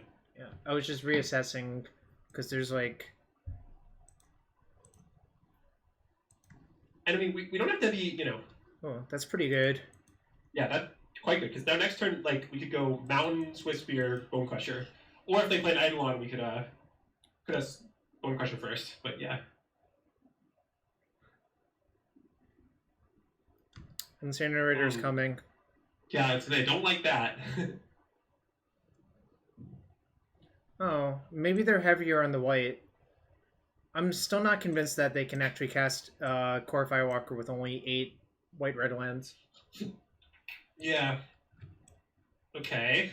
That's So are they going to seal us and play Incinerator? Yes, is the answer. Oh, I guess Seal Fire makes sense. It's good with Incinerator. Okay. I understand. Okay, so now, what sort of tricks can we pull? We can make this 1/1. Well, wait, you could play land, Swiftspear. You can play the land from exile, because we're guaranteed to do that. We could then play, like, we could play Swiftspear, attack. Yeah, I think that's right. Sorry, Swiftspear, Lava Spike attack. Yep. Line, right? I think that's correct, because it forces... Yeah. Yep. And then they just take 1,000,000 if they don't block. It might be lethal. And if they block, we just kill the Incinerator. I think they're forced to block. Because they're at 10, so a bolt to the face makes both our guys 3/3, so it's 9, then we untap and kill them. Yeah. So if they don't block, then we will kill them next turn. Yeah, we have Abrades in bit error music for... I mean, Abrade I think is just, like, okay in the matchup. It's not, like, great. It's, I think, exactly okay. Yeah, I agree with that, Jarvis. I mean, I actually used to have 3 Abrades, and I cut down to 2, sort of because I felt it was medium in a lot of places. But... So I have to bolt this. Yep. Yeah, I would bolt that, given that they block. That seems good. Now, they can't kill any of our creatures free. They still take 3 down to 7. We kill their 6/6 they spent all this time and effort making. Like, it's going to be hard for them to make another one anytime soon. Do you really, like... It kind of feels like if you put this in your deck, you introduce a lot of volatility into your deck. Yeah, very much agreed. It's definitely, like, pretty... I would lean towards not playing if I were going to play Burn, but I'm certainly not a Burn expert. I prefer Neither am I, but...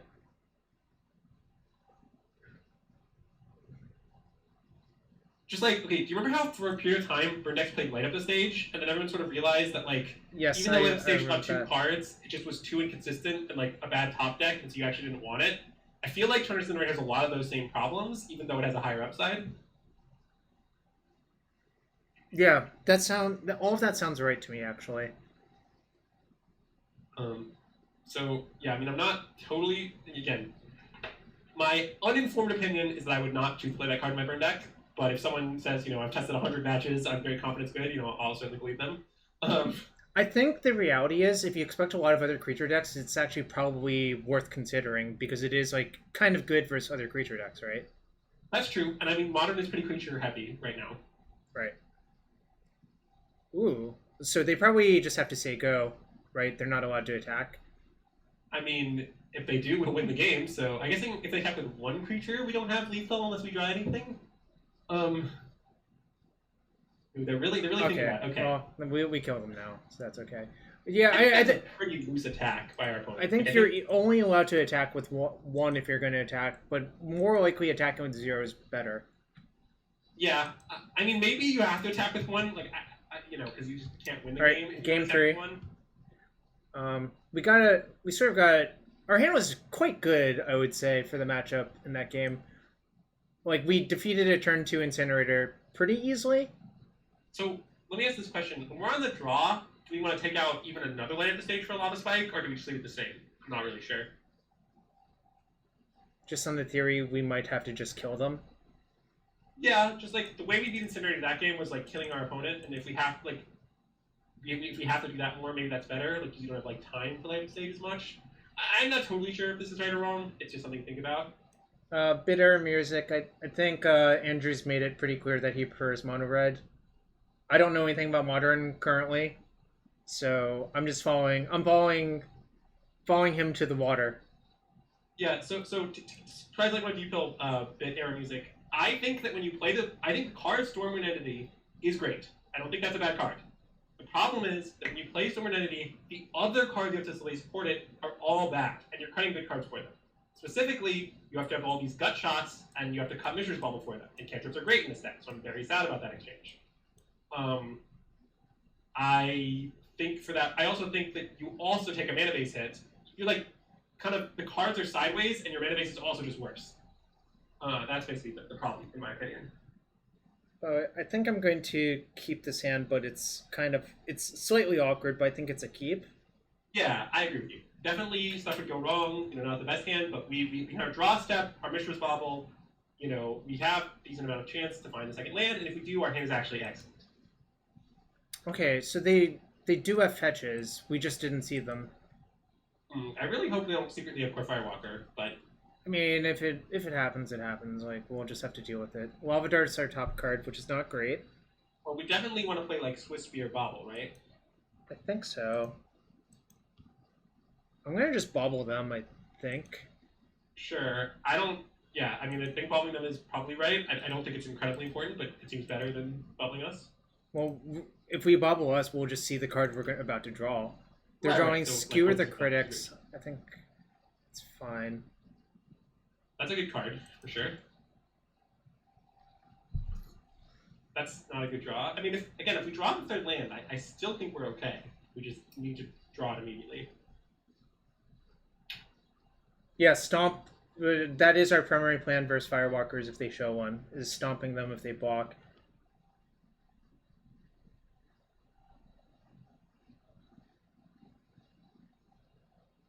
And I mean, Stomp is definitely like a soft answer, not a hard answer, but you do what you gotta do. Oh no. So okay, I have to cast Catch. Yeah. Like, you could wait till late at the stage, but I definitely don't think I would do that. Okay, well... We're probably dead. We're probably gonna lose, but this is pretty unlikely. I have to attack, I think, because blocking does nothing. You definitely have to attack. I mean, again, so the odds is missing on a land drop in 3 looks there, right, are pretty low. So, to be precise, they are 8/27th, which is, about a little less than a third. So I think our hand is like definitely a keep because it's very good, like 2 minutes of time. We just got unlucky, which is life. Yep, I agree with everything you're saying. And we appear to be literally dead on turn 3, which is kind of insane. Yeah, it is. And there was no land on top, so I mean, this was going to be a hard one. Yeah, that's life. We did not win. Game 1 was a disappointing one, I think, because I think we were actually favored in the spot we got to, but it happens, Yeah, agreed. Alright, 3 matches left. This free round's been going fast, because we started at 6, and we just finished round 4. That's, like, pretty quick. Well, obviously we're not completely finished with round 4, but we finished most of round 4, Yeah, that's very true. We're playing 18 lands, and that's pretty stock for a deck like this, I would say. The last list I had also had 18 lands, so I don't think much has changed. Like, what are the differences? 1 Reveler. Oh, this deck only has 3 Baubles. So you added a Bauble, cut these for 2 Kiln Fiends, and changed the sideboard. Yeah, that sounds about right. Yeah. I do not... I mean, I think Bauble's great, so I would play for it. That's pretty much my argument. Yeah, that's reasonable. No, sometimes you die.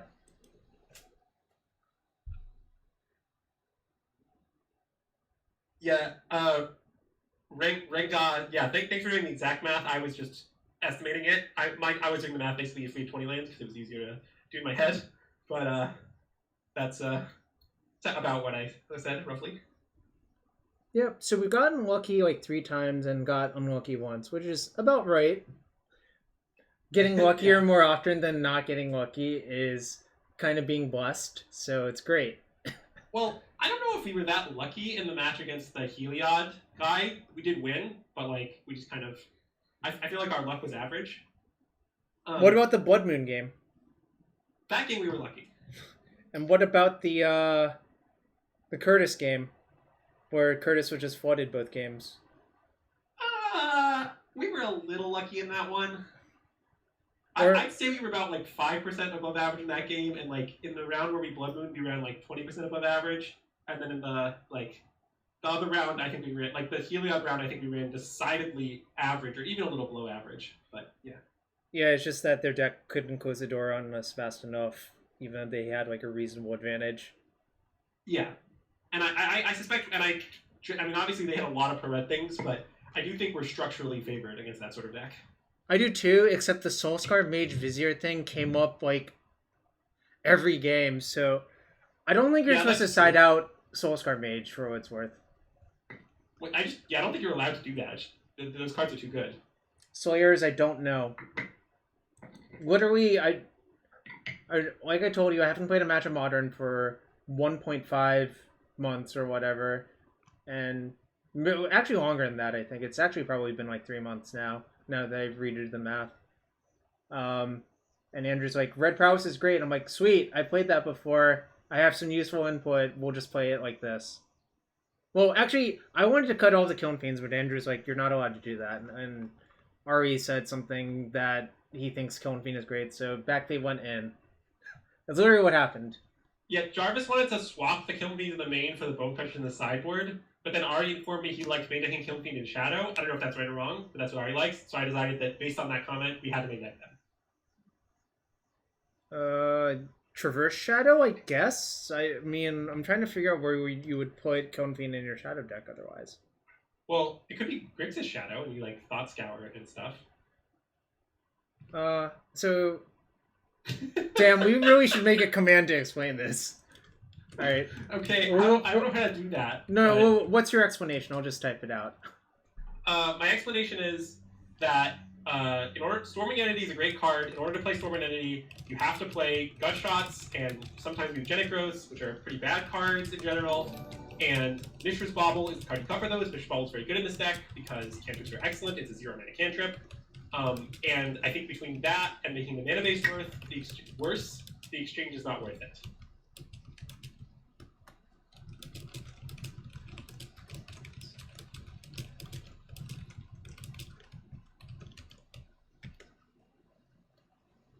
Okay, done. You like playing Muta in these decks? I don't think this deck can support Mutavault, personally. He means Mutagenic Growth. Oh, Mutagenic Growth. Oh, I see. I think Mutagenic Growth is good in some metagames when there's like a lot of damage-based removal, but I think right now everybody's playing creature decks, and there's not that much damage-based removal, so I don't like it very much. Like, I guess I can imagine a spot where it would be a better card than it is right now, but I don't think it's a good card right now. Mike Noble says, I can't wait to use that command for no reason a year from now. that would be a good troll. Just, I'm randomly playing like a match of Legacy, and Mike types it in, and I read that, and I'm like, what the hell was going on then?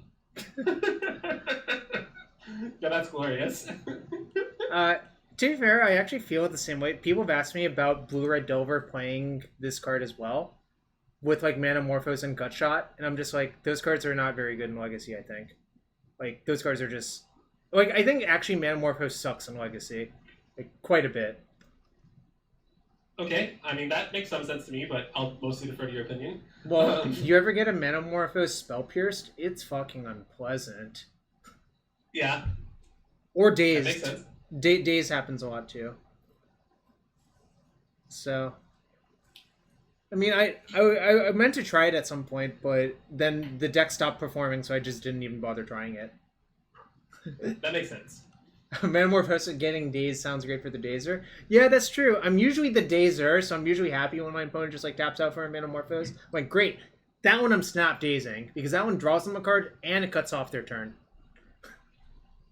You know? No, I think that's totally logical. And I mean, partially too, it's like when Prowess plays control decks in Modern, they're usually clunky enough that even if they counter your Manamorphose, you're like, you know, I got a bunch of triggers, you took a bunch of damage, you didn't play a path because you were countering this, I'm happy. But with the counter spells being cheap or free, that's like a lot less true. I think it makes sense. And yeah, I also do think chat mentions here that like UR is winning a lot in Modern, and I think that's true. But I mostly think it's just like if it's like 2% worse than Mono Red, it's still quite good. So everybody plays it and they still win. That outcome doesn't like shock me. Yeah, it's kind of hard to assess how much the deck changes by doing that. My suspicion is it changes a lot in very specific matchups. Like, suppose you knew you're only going to play against 1 toughness creatures, then Gutshot looks so good, right? Then the deck might be better. Like, I actually suspect if you saw a lot of noble hierarchs or whatever, or humans, then I would actually be more attracted to the blue-red prowess deck. Yeah, I definitely buy that. But since that's not the world we live in, then sort of not thrilled about it.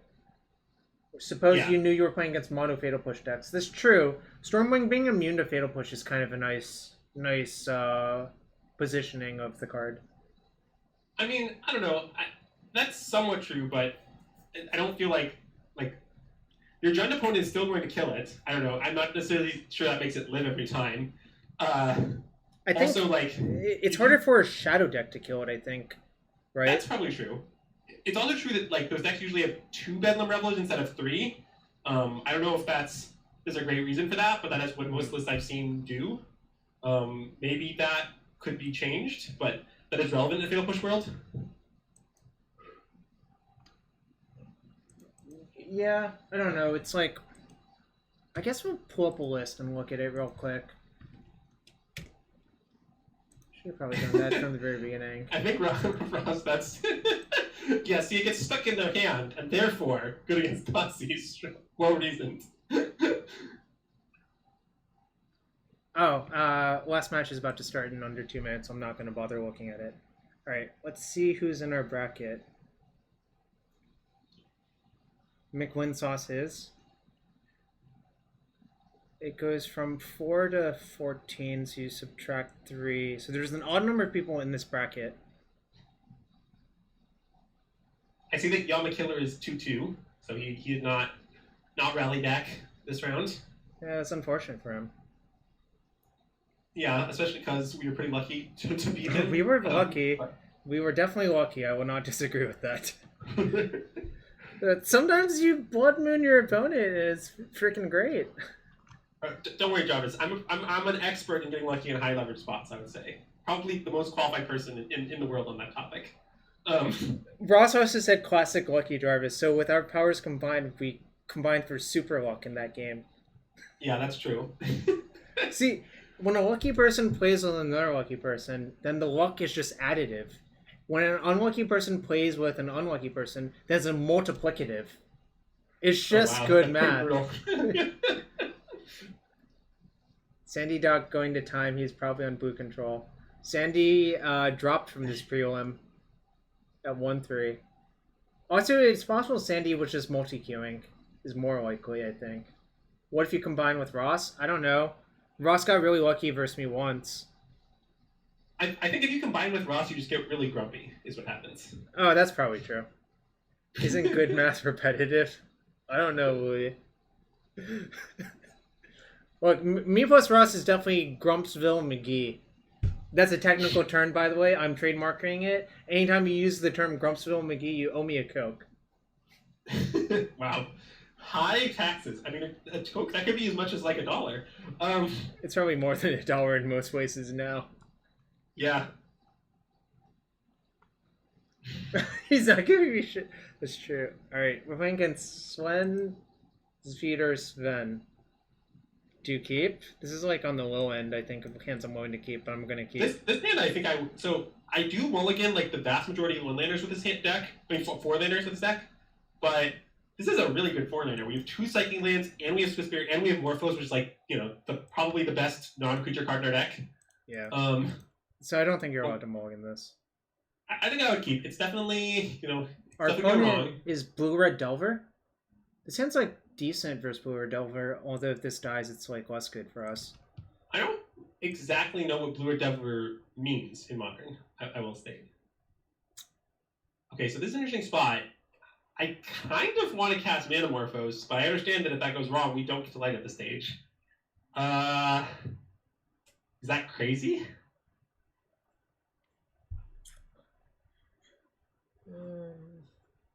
If we hit any spell, we're so rewarded. And our deck has more spells in it than lands, because remember, we're an 18-land deck, we've drawn 5 lands. So I think I would Manamorphose pre-combat. I think it rewards us more than often than it punishes us. Thoughts? Yeah, I'm gonna do it. We get punished by Bolt here, obviously, or Spell Snare. Spell Snare is pretty bad, actually. Well, we only sort of get punished by Bolt. Like, I mean, our guy dies, but he's gonna die anyway. Like, Yeah, that was not great, but whatever. I guess mean, that's fine, actually. That's fine. But I also think... I think it's rare. I think it's not that easy to get Manamorphose around Spell Snare. Like, I usually think if everyone has that card, at some point that'll happen. Okay. Wait. Be careful playing land. So if we want to attack and light up a stage, we shouldn't play land first, right? Yeah, I should just attack for 1 and see what happens. And I think I would do that. Because, we definitely want to play it on the cheap, because now we have Soul-Scar Mage to cast, and maybe our guy will die, but if so, that's fine. We can still just play Soul-Scar Mage and cycle an Islet, or even just light up a stage for 3, but I don't think that's the right play. So, I should cast light up the stage now, probably? Yeah. If it gets mana leaked, so be it, that's fine. I don't tend to play around counterspells a huge amount with this deck, just because our spells are so cheap, like, usually I'm just not that afraid. Well, I would agree with that, except we have so few spells to cast, right? Well, yes. I mean, this particular game. I don't give a shit about that. That's absolutely fine. Yeah, we can just cast it again. I know. Really that Remand's really, really bad versus us. Okay. Okay, well, now we might as well play the Soul-Scar Mage from Exile, although we'll probably end up playing them both. Do I want to play this mountain? I think it's fine to play that mountain because you're not going... even if you play a Fiery Islet next turn, I don't think you're going to want to cycle 2 of them. That's fair. I think I definitely am going to cycle 1 of them next turn, though. Well, yes, I agree. But may as well take 1 less damage along the way of doing that. I hope their hand's like 7. Ooh. That's kind of nice. So now, I think we might want to play a Fiery Islet, attack, stomp them, and Soul-Scar Mage. Yep, I agree. Like, we want to play it to have it, like, ready to cycle, but we don't really want to cycle it yet. They're going to Archmage's Charm one of our things. That's fine. I think... Okay, so we can't just let that resolve and then stomp it, right? Yeah. I think that's my plan.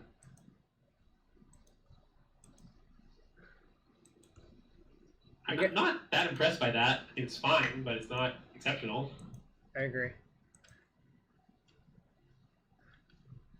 I mean, I guess it was a 2-for-1 for them.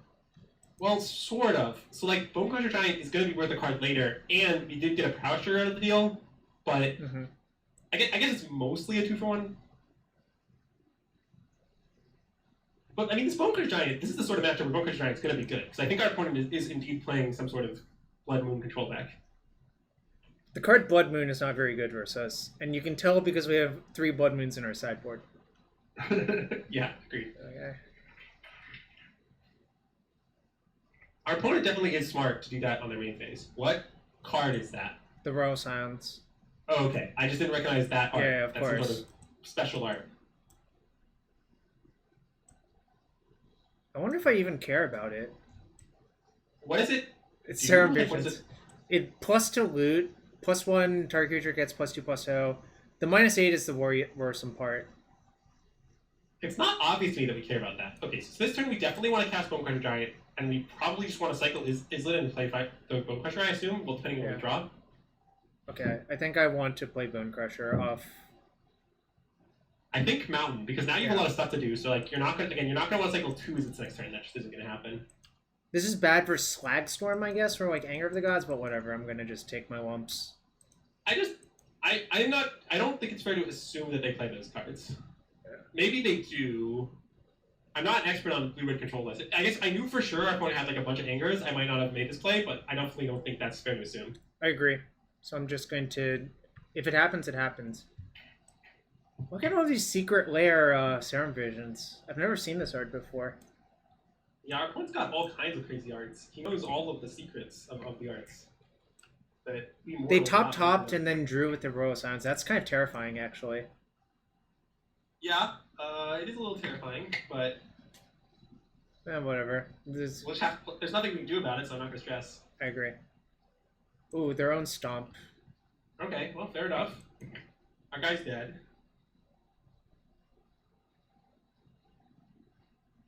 Damn.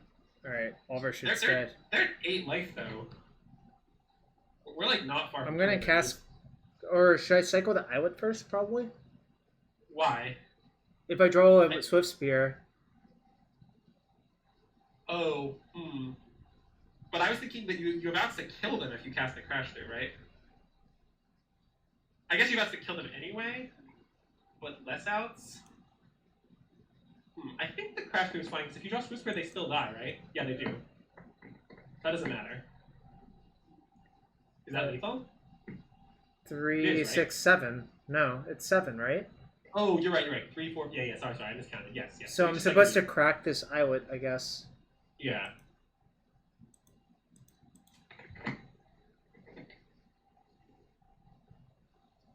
Okay, well, I guess we just keep on crashing through. Nice. Okay, we got Soul-Scar Mage. So if we connect with it, it's good. If we don't, that's...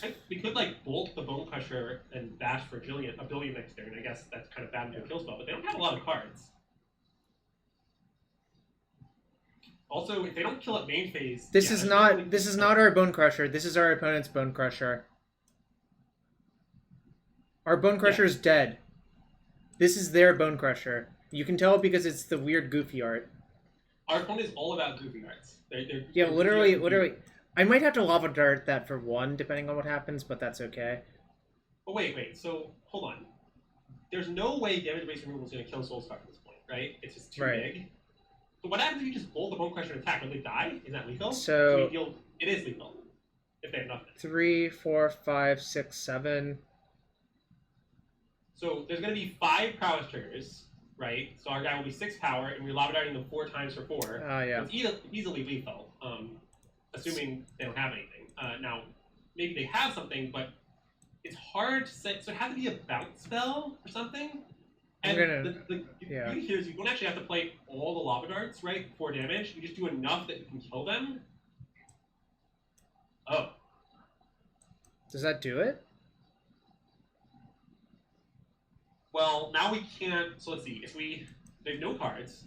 So if we lava dart the Bonecrusher 3 times, then lava dart them once.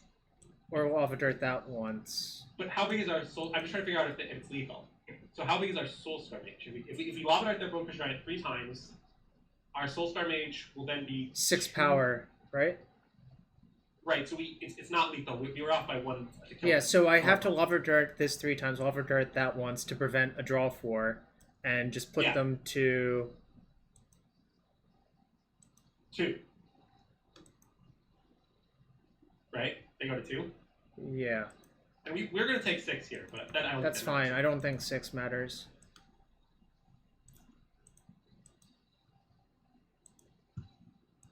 No, they're going to block. I would rather just not let them block. Yeah. I think letting them block is quite bad. I mean, I think it's fine to like declare an attack first, but it doesn't change anything. And I definitely want to keep them off the ult because I think that's just correct. Yeah, also because 2 isn't actually a different life total from 1 in the sense that, well, it's a little different, but it's not very different. Because any burn spell we draw still kills them. All our burn spells are 2 or more. Any spell we draw still kills them. The only thing this means is that if we completely brick, we don't kill them. But I think that's worth it, because it's just so likely that we're still going to kill them. Okay, cycle it. Also, we've drawn a lot of lands in our deck here, so just dodge drawing lands is not that high anymore. I'm going to attack first. Wait, Jarvis, no! Wait, what? What if you draw Mishra's Bauble? They discarded off to Royal Scions. That indicates a counterspell to me. I mean, are you really not going to play Bedlam Reveler? I'm thinking about it. I also wanted to just see if they just bolt this first. I mean, okay. maybe. I think we're 100% play Reveler, but I think it's fine to attack the Royal Scions. Yeah, I'm going to attack the Royal Scions because attacking them doesn't really change anything. Yeah, why would you discard Opt? Just think about it. They obviously have a card that does something, but I just think a lot of those things... I guess... Maybe there's something they can have that would... There's no way we get to not cast Reveler. That will not happen. Okay, now I'm casting Reveler. You would have gotten... I guess Mercury Charm is an extremely good reason to do it the way you did it. I guess Jarvis is very... Oh my god, it costs infinity. 1, 2, 3, 4... We only have 4 spells in the graveyard. Oh. Well, I guess we're done then. There's nothing we can do. Oh my god. I guess we're probably going to lose, but we're not guaranteed to lose. It's not great. Because I think we might die to our prowess creature.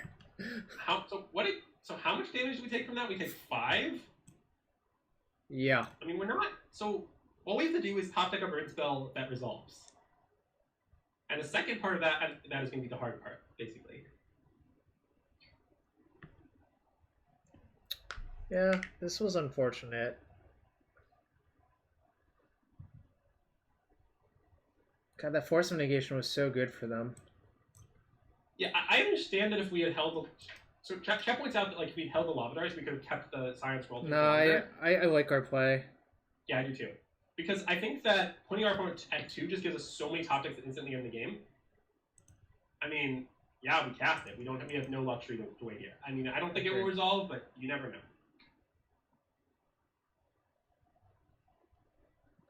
Yep.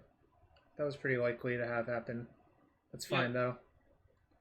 We kind of just have to run like the problem is if they have Mystic Sanctuary in their deck, it sucks for us. Well, it seems likely that they do, right? Yeah. So our best draw is Lava Dart now? Oh no. Potentially they put a bolt on top. That indicates I'm dead. Yeah, that's unfortunate. I still like how we played this game, so I'm not too upset about it, to be honest. Oh, that's cute. That gets an extra prowess trigger, so we die. Yeah, sure does.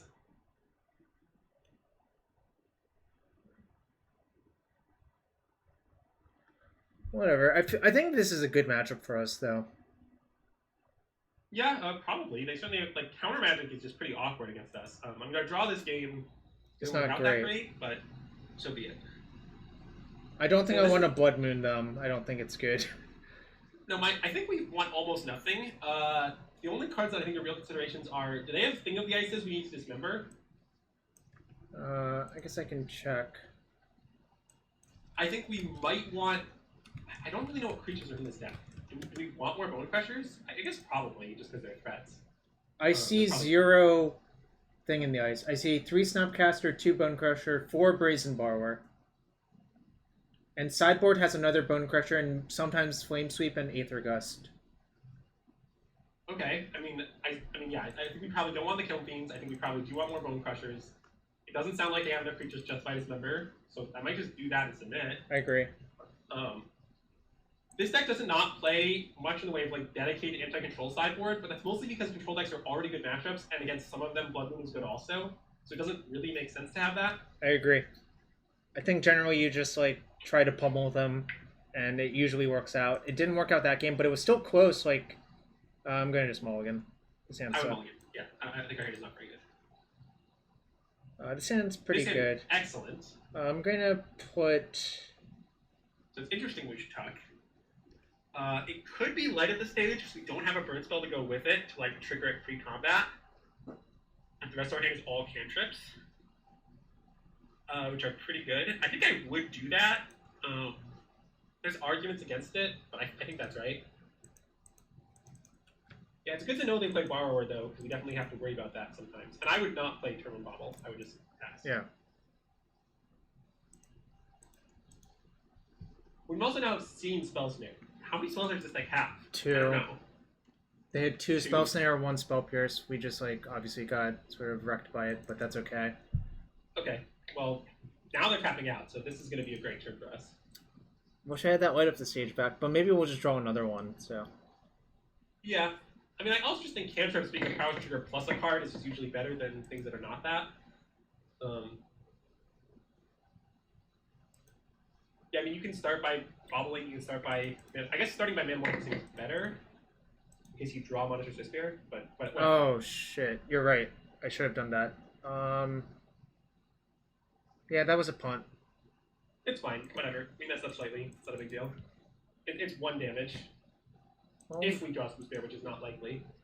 Fuck! Oh my god, I'm punished. Oh my god. I don't know if there's like a Jarvis punished emote, but if there were... No, we'll just have to deal with it. That's okay. I mean, I think our draw is still very good. I just want to see their top card. Yep. It's Flusterstorm. Okay, you can have that one. Yeah, that doesn't matter too much. Matters a little. It doesn't matter a lot. I'm actually kind of surprised they haven't inversed me. Like, that's like a really awkward card a lot of the time, I think. I honestly didn't know Flusterstorm was modern legal till recently. It's in Modern Horizons. That sucks. Well, we just drew like 4 lands in a row, which does make our hand a lot worse. Not gonna lie. I think I'm just gonna spike them because this is a good window to do it. Oh, I would absolutely, yeah. And I mean, okay, it looks like we're losing on this board, and we are. But we draw a lot of lands in a row, and our point's at 6. That's not a lot of life. We have a lot of bird spells. Like, we could definitely win from this point. We could also just wait until, like, if they just sit here and wait forever, I mean, that's kind of okay with us. That's less okay with us. Should I just cast the 4/3? Because of Flusterstorm? Probably, because if they bolt it, they still take 3. It can't be countered this turn. So, like, it basically, sorry, take 2. So they're basically guaranteed to take 2 even if you cast it. So you might as well cast it. I think, given that, basically.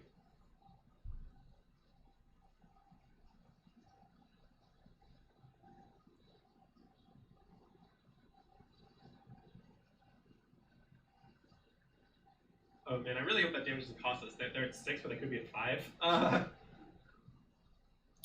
This is not our Bonecrusher Giant. It says Sven's Exile Zone. I can't. What's up, Ben?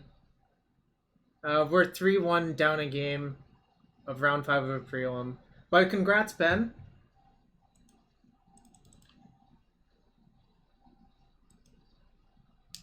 Let's give not shout applause, just a bunch of congrats to BS Whites. Oh, this game nice. I can trample for 1. Yeah, I mean, we definitely cast the Crash thing, right? Yeah. We see what we draw.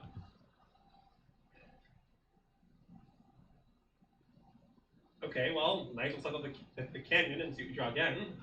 But they have Flusterstorm, so I don't really want to run another spell into that. But you're gonna play Soul-Scar Mage anyway. Yeah. I guess it just doesn't hurt you at all to do it. I guess you're saying you want to just attack until the end of turn to like bluff something. That's fine, I guess. Yeah. So I guess you're right. There's no spell you just like slam into the Flusterstorm when we have this much mana. So. Ben White, I forgot Flusterstorm was legal before it. See, Ben White also doesn't know that Flusterstorm is legal in Modern, just like I don't know that. To be fair, it's a pretty not well-known fact, I would say. Yes. See, what I'm saying is there's a correlation with being just a great Magic player and not knowing if Flusterstorm is legal in Modern.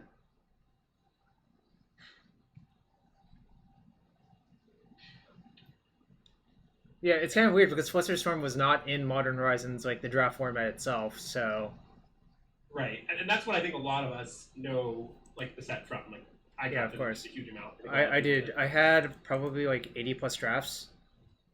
Just a lot of drafts. That's probably more than me. I think I did like 30 something. All right, so yeah. Wait, don't play land because you would crash into a sack land. Yeah, the question is, do I even want to play this turn? Is the real question. Why not?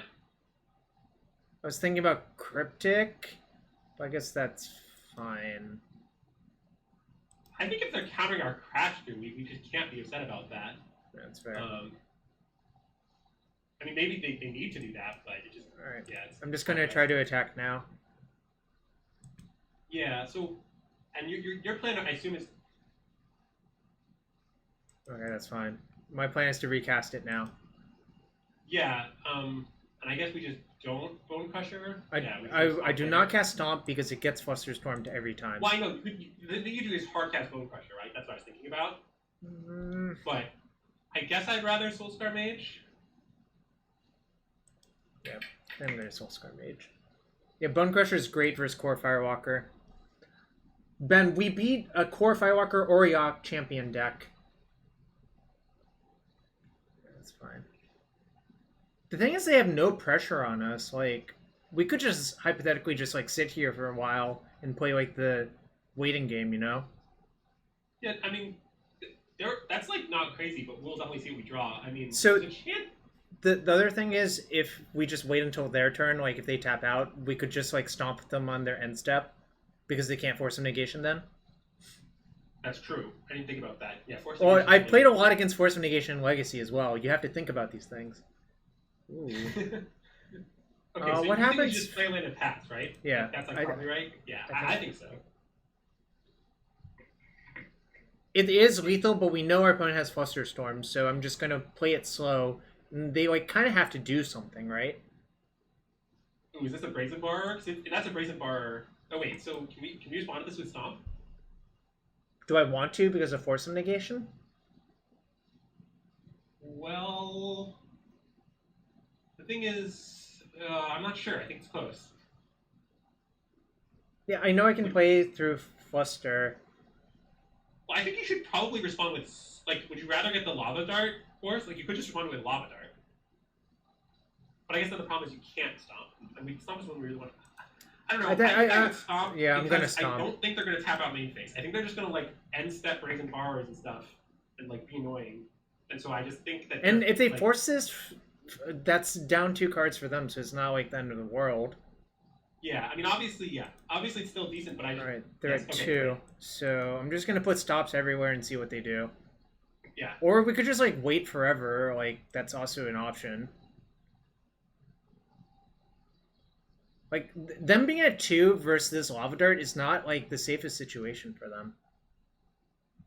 Well, I think we're in decent shape. And now we can do stuff like, we can just cast our Bonecrusher and just, like, essentially bait them to... Yeah.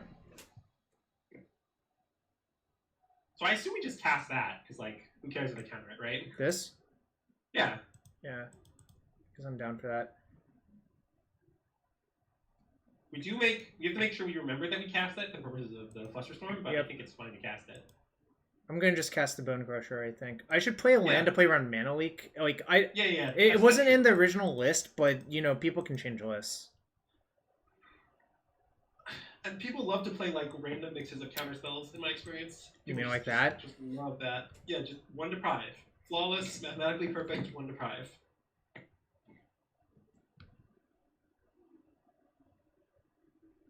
Yeah, I think we definitely aren't going to go for any... No, I want to draw another burn spell to, like, put them in the squeeze, essentially, you know?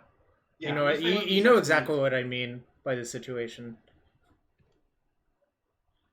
Like, this is a classical blue versus red situation where all of the counterspells cost, like, kind of a lot of mana, so you want to overload them instead of, like, casting them one at a time, letting them use their mana. I don't think there's a reason to play this yet. I might play it next time. It's like a string of Revelers, but... Yeah, but... I don't know. It's not a big deal. Yeah. And our opponents never casting this. They're just... Well, they're very afraid. And I mean, to be fair, we have lethal in our hands, so I mean, you know, I understand why they're afraid. But... That's bad for us. It is, but it's still slow. Yeah. We have a little time. Like, now that they have this, maybe we consider playing our Dart into Force of Negation if we're playing on everything else, basically. But I don't think it changes that much. And I mean, you know, if our opponent just manages to, like, pressure us, like, while leaving up stuff all the time, then, you know, good beats. I agree, good beats. They discard Bonecrusher, huh? That's not a great sign. That's a really good card to be discarding. Sure, yeah. Show me your top card. Okay, now I think you should play the Mountain because you're drawing a card on their turn. It's Serum Visions, I think.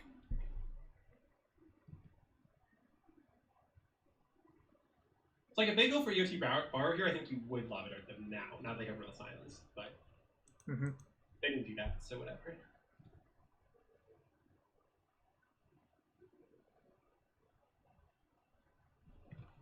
They immediately discarded the Serum Visions. Okay. What a ridiculous game. I'm just gonna cast one of these. I don't think I'm gonna gonna I agree. I'm not sure was I cast one before you did the second one, but now that you did, it's just not gonna get better.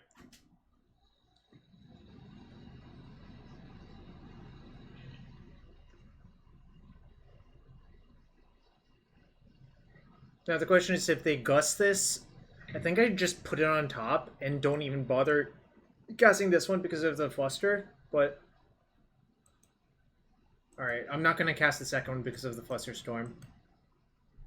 Okay, yeah, wait, can we think about what that means? Why did they force that? It means they have another counter in hand that costs probably 4 mana, and it's probably Cryptic Command. Or they want to leave up, like, Cryptic plus Gust. But if they had Cryptic, why would they Cryptic that then held on to Force? Like, why did they do it that way? I feel like that's a show of weakness. I don't read it as a show of weakness. Plus, I think we can still afford to wait one more turn. I mean, just World Time's about to hit 8, so the clock is ticking. Yeah, I know, but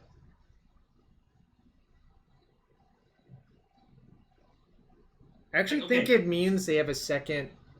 All right, so how many spells have been played? Light up the stage, opt, Force Negation, Borrower. So that means Storm is 4. So if I play Lava Dart, Storm would be 5, so it would get flustered. So that doesn't seem great. Yeah, so I think I'm just going to let that go. Let it happen, yeah. Pretty scared, though. I'm kind of annoyed that we haven't drawn, like, more burn spells. Well, I mean, our deck doesn't have that many burn spells, but... It has quite a few with our opponent being at 2. We haven't drawn a Bolt or a Lava Spike, right? Yeah, that's true. Or another Lava Dart, which is also lethal.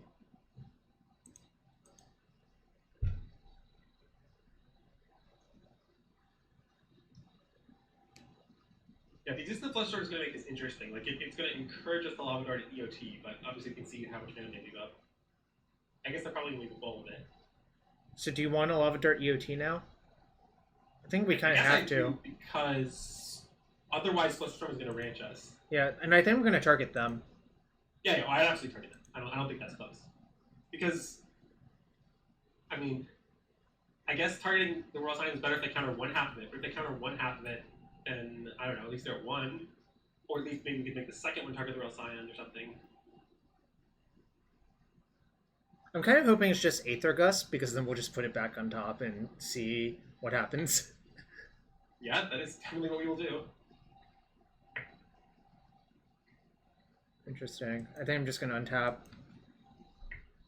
Okay, well, I'm going to dart them from the yard.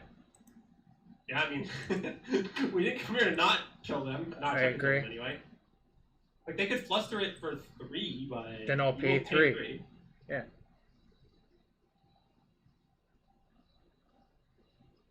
Okay, they're going to counter on the way back. Sure. So, 2 spells played. Do I play Light Up the Stage, then? Wait, did we not flash it back on their end step? We flash it back on our turn? Yeah, if you flash it back on their end step, then it's not as... Oh, maybe that was a mistake, actually. No, that was a wrong... Sorry, I thought we were flashing back on... I got confused. I thought we were flashing back on their end step. That's okay, though. Let's... So now we Light Up the Stage. That's a bait spell, basically, right?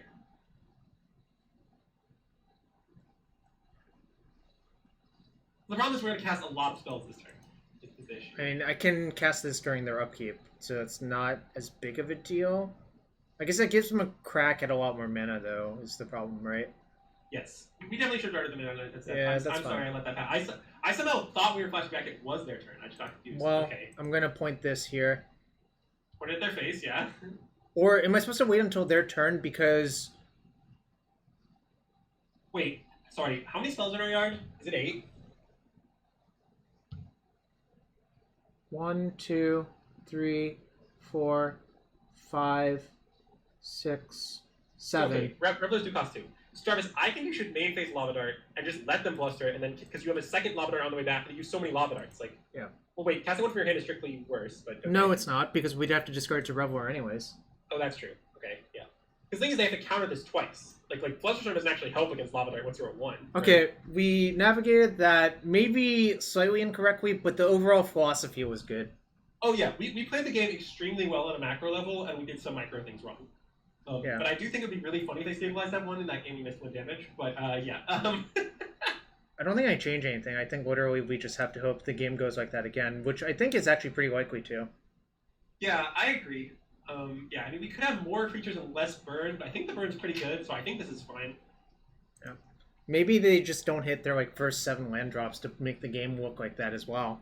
Because if you ever miss a land there, the game doesn't look like that as well, right? Yeah, agreed.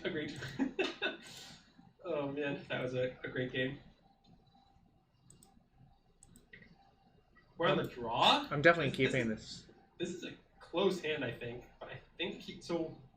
Yeah, I guess I would keep. It could definitely go wrong, but the upside I agree. is there. I agree with this hand is we're probably not going to get to Light Up the Stage because our Monsters probably not going to live. But if we get the second land, our hand is so good. So I think I would keep. Also, opponent's fortress room looked good that game. You ain't wrong. You ain't wrong, opponent or Alder House. It was literally in their hand the entire game, face up, and it did actual nothing. It was kind of insane. Oh, sorry, that was sarcastic. Yes, okay. Yeah. I thought they were saying it did a lot, but it did very little. So next turn's going to be interesting because we really want to find a creature. So we could just Lava Spike play at the stage. I'm going to do that.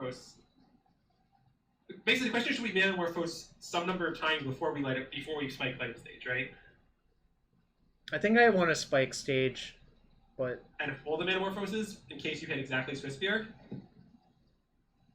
Because what if you just, like, Morphose into a creature? Okay, sure.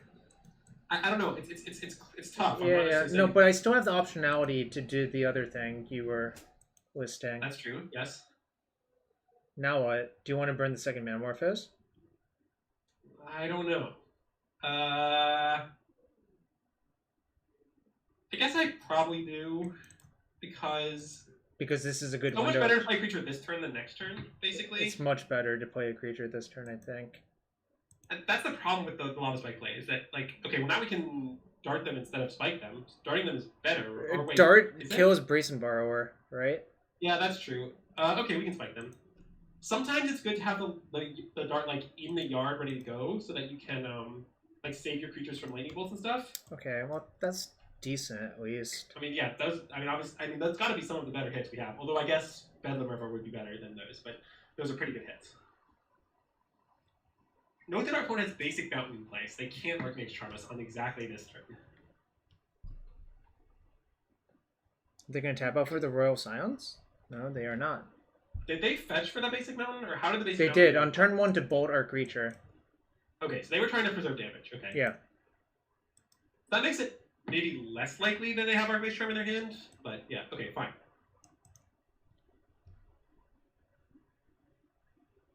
Oh, I'm sorry, Ross. Just assume I can't count all the time. I'm really, really bad at counting. So do we want to Lava Spike them? I suspect that we do. Is it better to wait another turn for the Soul-Scar Mage? Well, but if you wait another turn, they also have the option of Archmage Charming you. Okay, sure. They can, like, steal a creature. So that's my guess. Well, anyway. So my issue with this play is, what if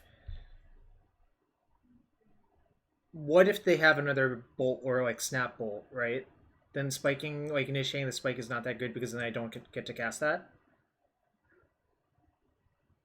But initiating with bolts is not that good. So you're saying you Lava Spike them, they bolt your Swiftspear, you dart, flashback dart. Yeah, but then I don't get to play this. But if you just play it, okay, we can just play it. That's reasonable. I think I'm just going to attack first to see what they actually do. Yeah. So. No, I mean, when I say just play it, I mean just play it post combat. But yeah. I agree. That's why I didn't want to spike. Yeah, that's what I was thinking about. So do I just want to dart, flashback dart to play around? Oh yeah. I think absolutely you want to do that. Like, I understand that they could counter it or what have you, but it's just the upside is so high. If they counter a fucking Lava Dart, who cares? Well, yeah, that's fair. That's a little bit more annoying, actually, but whatever. Look, like, we trade our Lava Dart. Wait, they didn't even make us play this back half? I guess they were worried about another spell, but... I mean, so they kind of spent 2 cards for our Lava Dart and Guy. That's not a bad exchange for us. Yeah, that's a good exchange for us, I think. And I think the way that both Ross and I wanted to play it turned out to be much better. Yeah. This is better. I was thinking it through. I agree. Yeah, it's okay. You can't be perfect all the time. We're not doing great here just because I agree. We can throw out a lot of lands that are not sack lands, which is the issue. But... Okay, so do we Lava Spike them now? Now, I think we do, right? Yeah, if they have Archmage's Charm, it's going to suck, but whatever, I don't think that's... Well, it seems like it's not going to get that much better. I agree.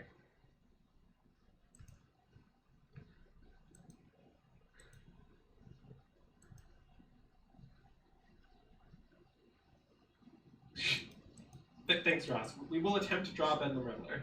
I just deal them too, right? I think? I think so. It's close. Yeah, I guess so, because we still have 2 Lava Darts in the yard. Protection.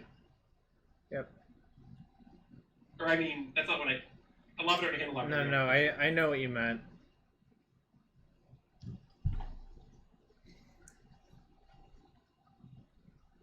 Brazen Bee? The problem with the other lines is just we get beaten so bad if they have the Dark Mage Charm, which I guess I didn't have, but... What the hell is... So, if we cast 3 spells, our guy still dies, right? So... I guess we let it die. Well, it wouldn't. It would have 6 toughness, but it would... This is also just not very good for us, I think. Oh, wait. Well, I think it's kind of considerable if... So, hold on. If you do this, like, let's say we Lava Dart to the maximum extent, right? So they'll take 3 down to 6. We'll lose 2 lands. How will we be able to cast Bedlam Reveler then? Because we'll have 3 lands. We have one. We'll have 1, 2, 3, 4, 5 spells in our graveyard. So we will by exact count. So I don't think it's crazy to do that. It makes like Light of the Stage worse, and I guess it makes a future Prowess creature worse. But in exchange, it makes drawing any spell better. We have more spells than Prowess creatures, right? By a significant margin. Yeah, I think I'm going to protect it. I was just working. I think it's usually right to just protect the creatures like all the time. This does punish us for not having cast the lava. Oh no, wait! I guess if we cast Lava Dart in combat, they would respond. So maybe no. This was actually better for us to not. Yeah. Okay. And to be clear, after all this, I understand we're stacking lands and whatnot, but they're at 6 life. That's not a lot of points of life. Oh, I was supposed to cast the one in hand first because of force negation. All right, that's fine. If they force it, though, it does empty their hand, so... Yeah, I mean, that is absolutely true. You should cast the hand one first. I just didn't think about it at all when we started to do things, but yeah, it's fine. Whatever. All right, they're at 6, so if we draw 2 bolts, it'll be okay. And I mean, our opponent does not have Archmage's Charm, probably, because, I don't know. This game would not make a lot of sense if our opponent had Archmage's Charm in hand, is my opinion. Yes. Okay, that's actually a pretty good one. Right, so we're definitely going to attack. The question is, are we going to stop in combat or on their end step, right? And this is the Flusterstorm thing again. It smells a lot like a Flusterstorm to me. Wait, why does Flusterstorm... But, if you cast Stomp, if you cast Stomp, you get Flusterstormed. Okay, then you want to hard cast it? That's only the line, I think I might just say go and just ding them for... Go, you're not playing our Flusterstorm, you get that, right? Yeah, I just don't want to do anything, I think is the reality. Okay, I mean, they're gonna... I guess they have something because they didn't cast Bonecrusher Giant. Yeah. Okay, that's fair. I'm just gonna pass. This is... Yeah, okay. This is my read.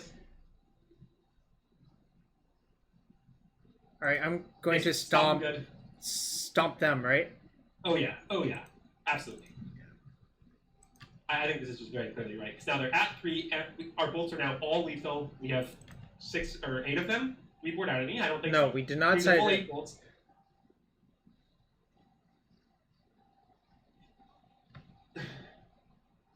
That's not great, actually. I guess we just pass the Bonecrusher, though. Yeah, I would just cast the Bonecrusher. They might counter it, but then who cares? Like, I think now we have to play into counters, right? Yeah. But I think it's fine too. I think it's correct. Yep. And they're heavily in. We cleared the way for our bolt. Yeah, if they have a Fluster, it's going to be good here, unfortunately. But I think I'm just going to cast my thing every time here. Yeah. I think there's actually a real chance that they tap out for Bonecrusher to try to speed up the clock. I mean, I don't even think that's like wrong for them necessarily. No, I think that's actually correct. Like, this is a fast clock for them, right? Yes. I'm just very clearly casting Light Up the Stage, right? Yeah, I agree. Because we're not going to get through with the Soul-Scar Mage is the problem. Okay, well... Okay, check. Check. Are you going to move your king out of check? Are they allowed to move their king out of check is the real question. Yeah. It's not like chess where, like... Remind me, in Blitz, in RL Blitz, you're allowed to not move your king out of check and just lose, right? Yes. Okay. But it's only a loss if they see it. And there was a famous match where player A moved his king next to player B. Player B didn't notice. They were both on like 5 seconds or less. Moved another piece, and then he played king takes king. That's a nice log. There was a massive judge call, but it was ruled to be legal after much discussion. That's really funny, actually. Yeah.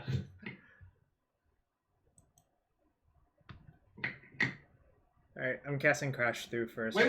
Flusterstorm exists. Sure. Lava Spike first? Probably, actually, then, right? I think you just play land Lava Spike. And, like, I understand that if they can counter it, but, like, you can't slow roll it. We have to cast it this turn, so... I agree. It's not interesting. So Snapcaster Okay, Charm. Snapping Archmage Charm. Yeah, that's good. Fine.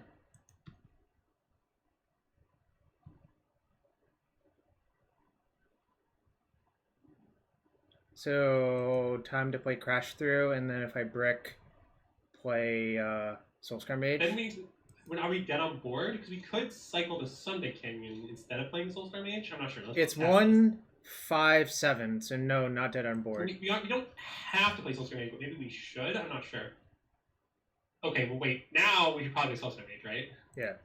This just lets us manage the board really well if it comes down to that. Yes, I mean, we are allowed to spend, like, 1 Lava Spike on a creature without changing our outs, although that does make us weaker to a counter spell. Because then, like, countering 1/2 Lava Spike becomes better. But we still might be worth it. Like, if we, like, Lava Spike we could, like, shrink their Soul-Scar Mage, our Soul-Scar Mage block Snapcaster or something, if they alpha. Interesting question. It's if they fetch down to 2 during their upkeep. Do we respond by killing them? I guess I can see what they put on top first, right? I mean, I think we probably do it, though, right? Like... Yeah, I think so. I would just do it. This game, we've been doing the other route where we expend all their counterspells, and, like, they have to be running low. We expended so many.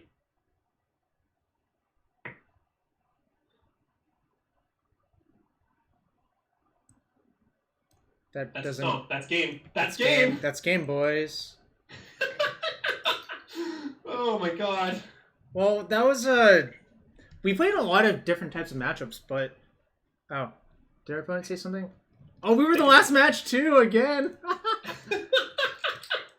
Grinding them out with mono red prowess, wow. Ladies and gentlemen. Oh my god. Should we open some victory chests? Yeah, I know you don't like opening chests, but I'm gonna open some victory chests for the chat. Well, again, I have no problem opening chests if I don't have to sell the cards. Again, I'm just lazier than I am. I'm more lazy than I am a gambler. Do you like Mystic Gate as a card? Ooh, that's a nice card. That card saw some play back in the day. Remember when people were obsessed with Descendants Path, like Mutavault, Emrakul? Not really, but I believe that it happened. Yeah, people were obsessed with it. Alright, that's one chest. Wow, Jarvis, your account is so rich. Ooh. Wait, that card's gotta be worth something, right? I don't know what it's worth, but it has to be worth something. Everybody's playing it in Modern. This one is apparently 6.48 because it's the promo. The regular one's only 1.21, but this is good. Battlefield Forged, I think, is not 0 because of Pioneer, right? Well, it's probably like $1 though, right? Probably. Yeah, but we take dollars here. Okay, sorry. My apologies.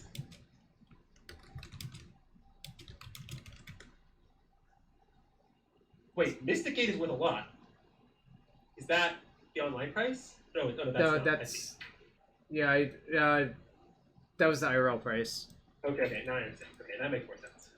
I would be shocked if it was quite that much. Another Thriving Land, I predict that's about a ticket. Oh my god. This card is not worth anything. I remember that card. I remember it being way worse than you'd think in the limited format. But wait, did I just get booted from the prelim? Oh. I did go 4-1, right? I'm just not imagining things? That was 4-1. We only lost one match. Oh, I have 96 QPs. I had 56 before. That was number 3. Jarvis is so QP rich. Ooh. Remand. Not incredibly effective versus our deck, but... Yeah, ironically. Remand. You remember Torchling? Yeah, I don't think anyone ever played Torchling, but it was quite the card. Some people played in Block Constructed, and then it turned out the best thing to do in Block Constructed was actually cast Mystical Teachings and Tendrils of Corruption. A shocking development. Yeah, that deck had Corlash in it too, as I recall. Well, that was the Chapin version. Herbert Holtz top 8 that Pro Tour with no Corlash, if I recall. Oh, okay. Herbert Holtz went from Zoo, Red-Green Zoo, to Blue Black White Teachings Control, making top 8 of both of those Pro Tours. That is crazy, but you know, so be it. No, that's just Herbert Holtz in a nutshell. You know?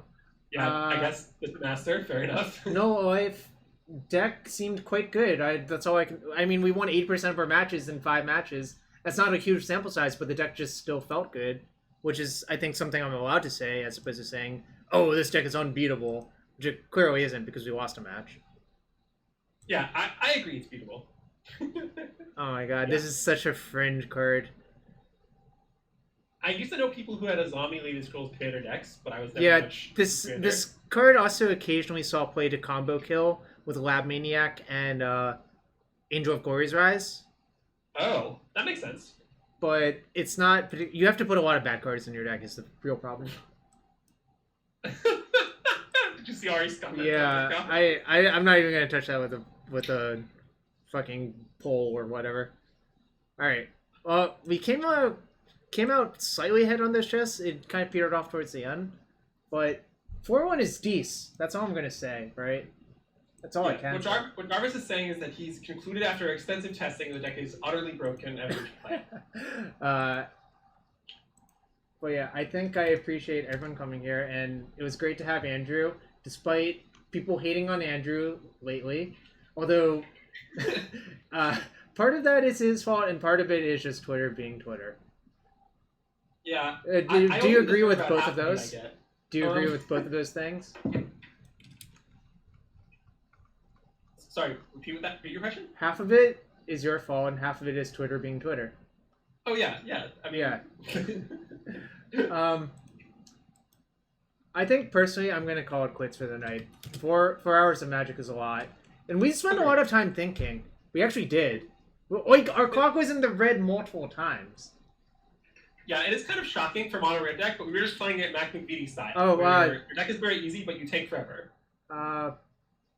Our opponent we lost to asked, how do you feel about the Incinerator? Incinerator's probably like great in red mirrors and not, I don't know, it's like high variance. I don't know.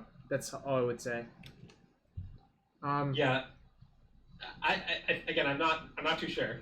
But it's hard for me to say without testing. I'm a little skeptical of that Sword of Card and Burn, but maybe it's powerful to make up for it. That's my opinion. Yep. Skeptical, but who knows? Anyways, I'm rating someone. Stay for a bit. If you enjoy Historic Goblins, I'm going to take off now. See y'all.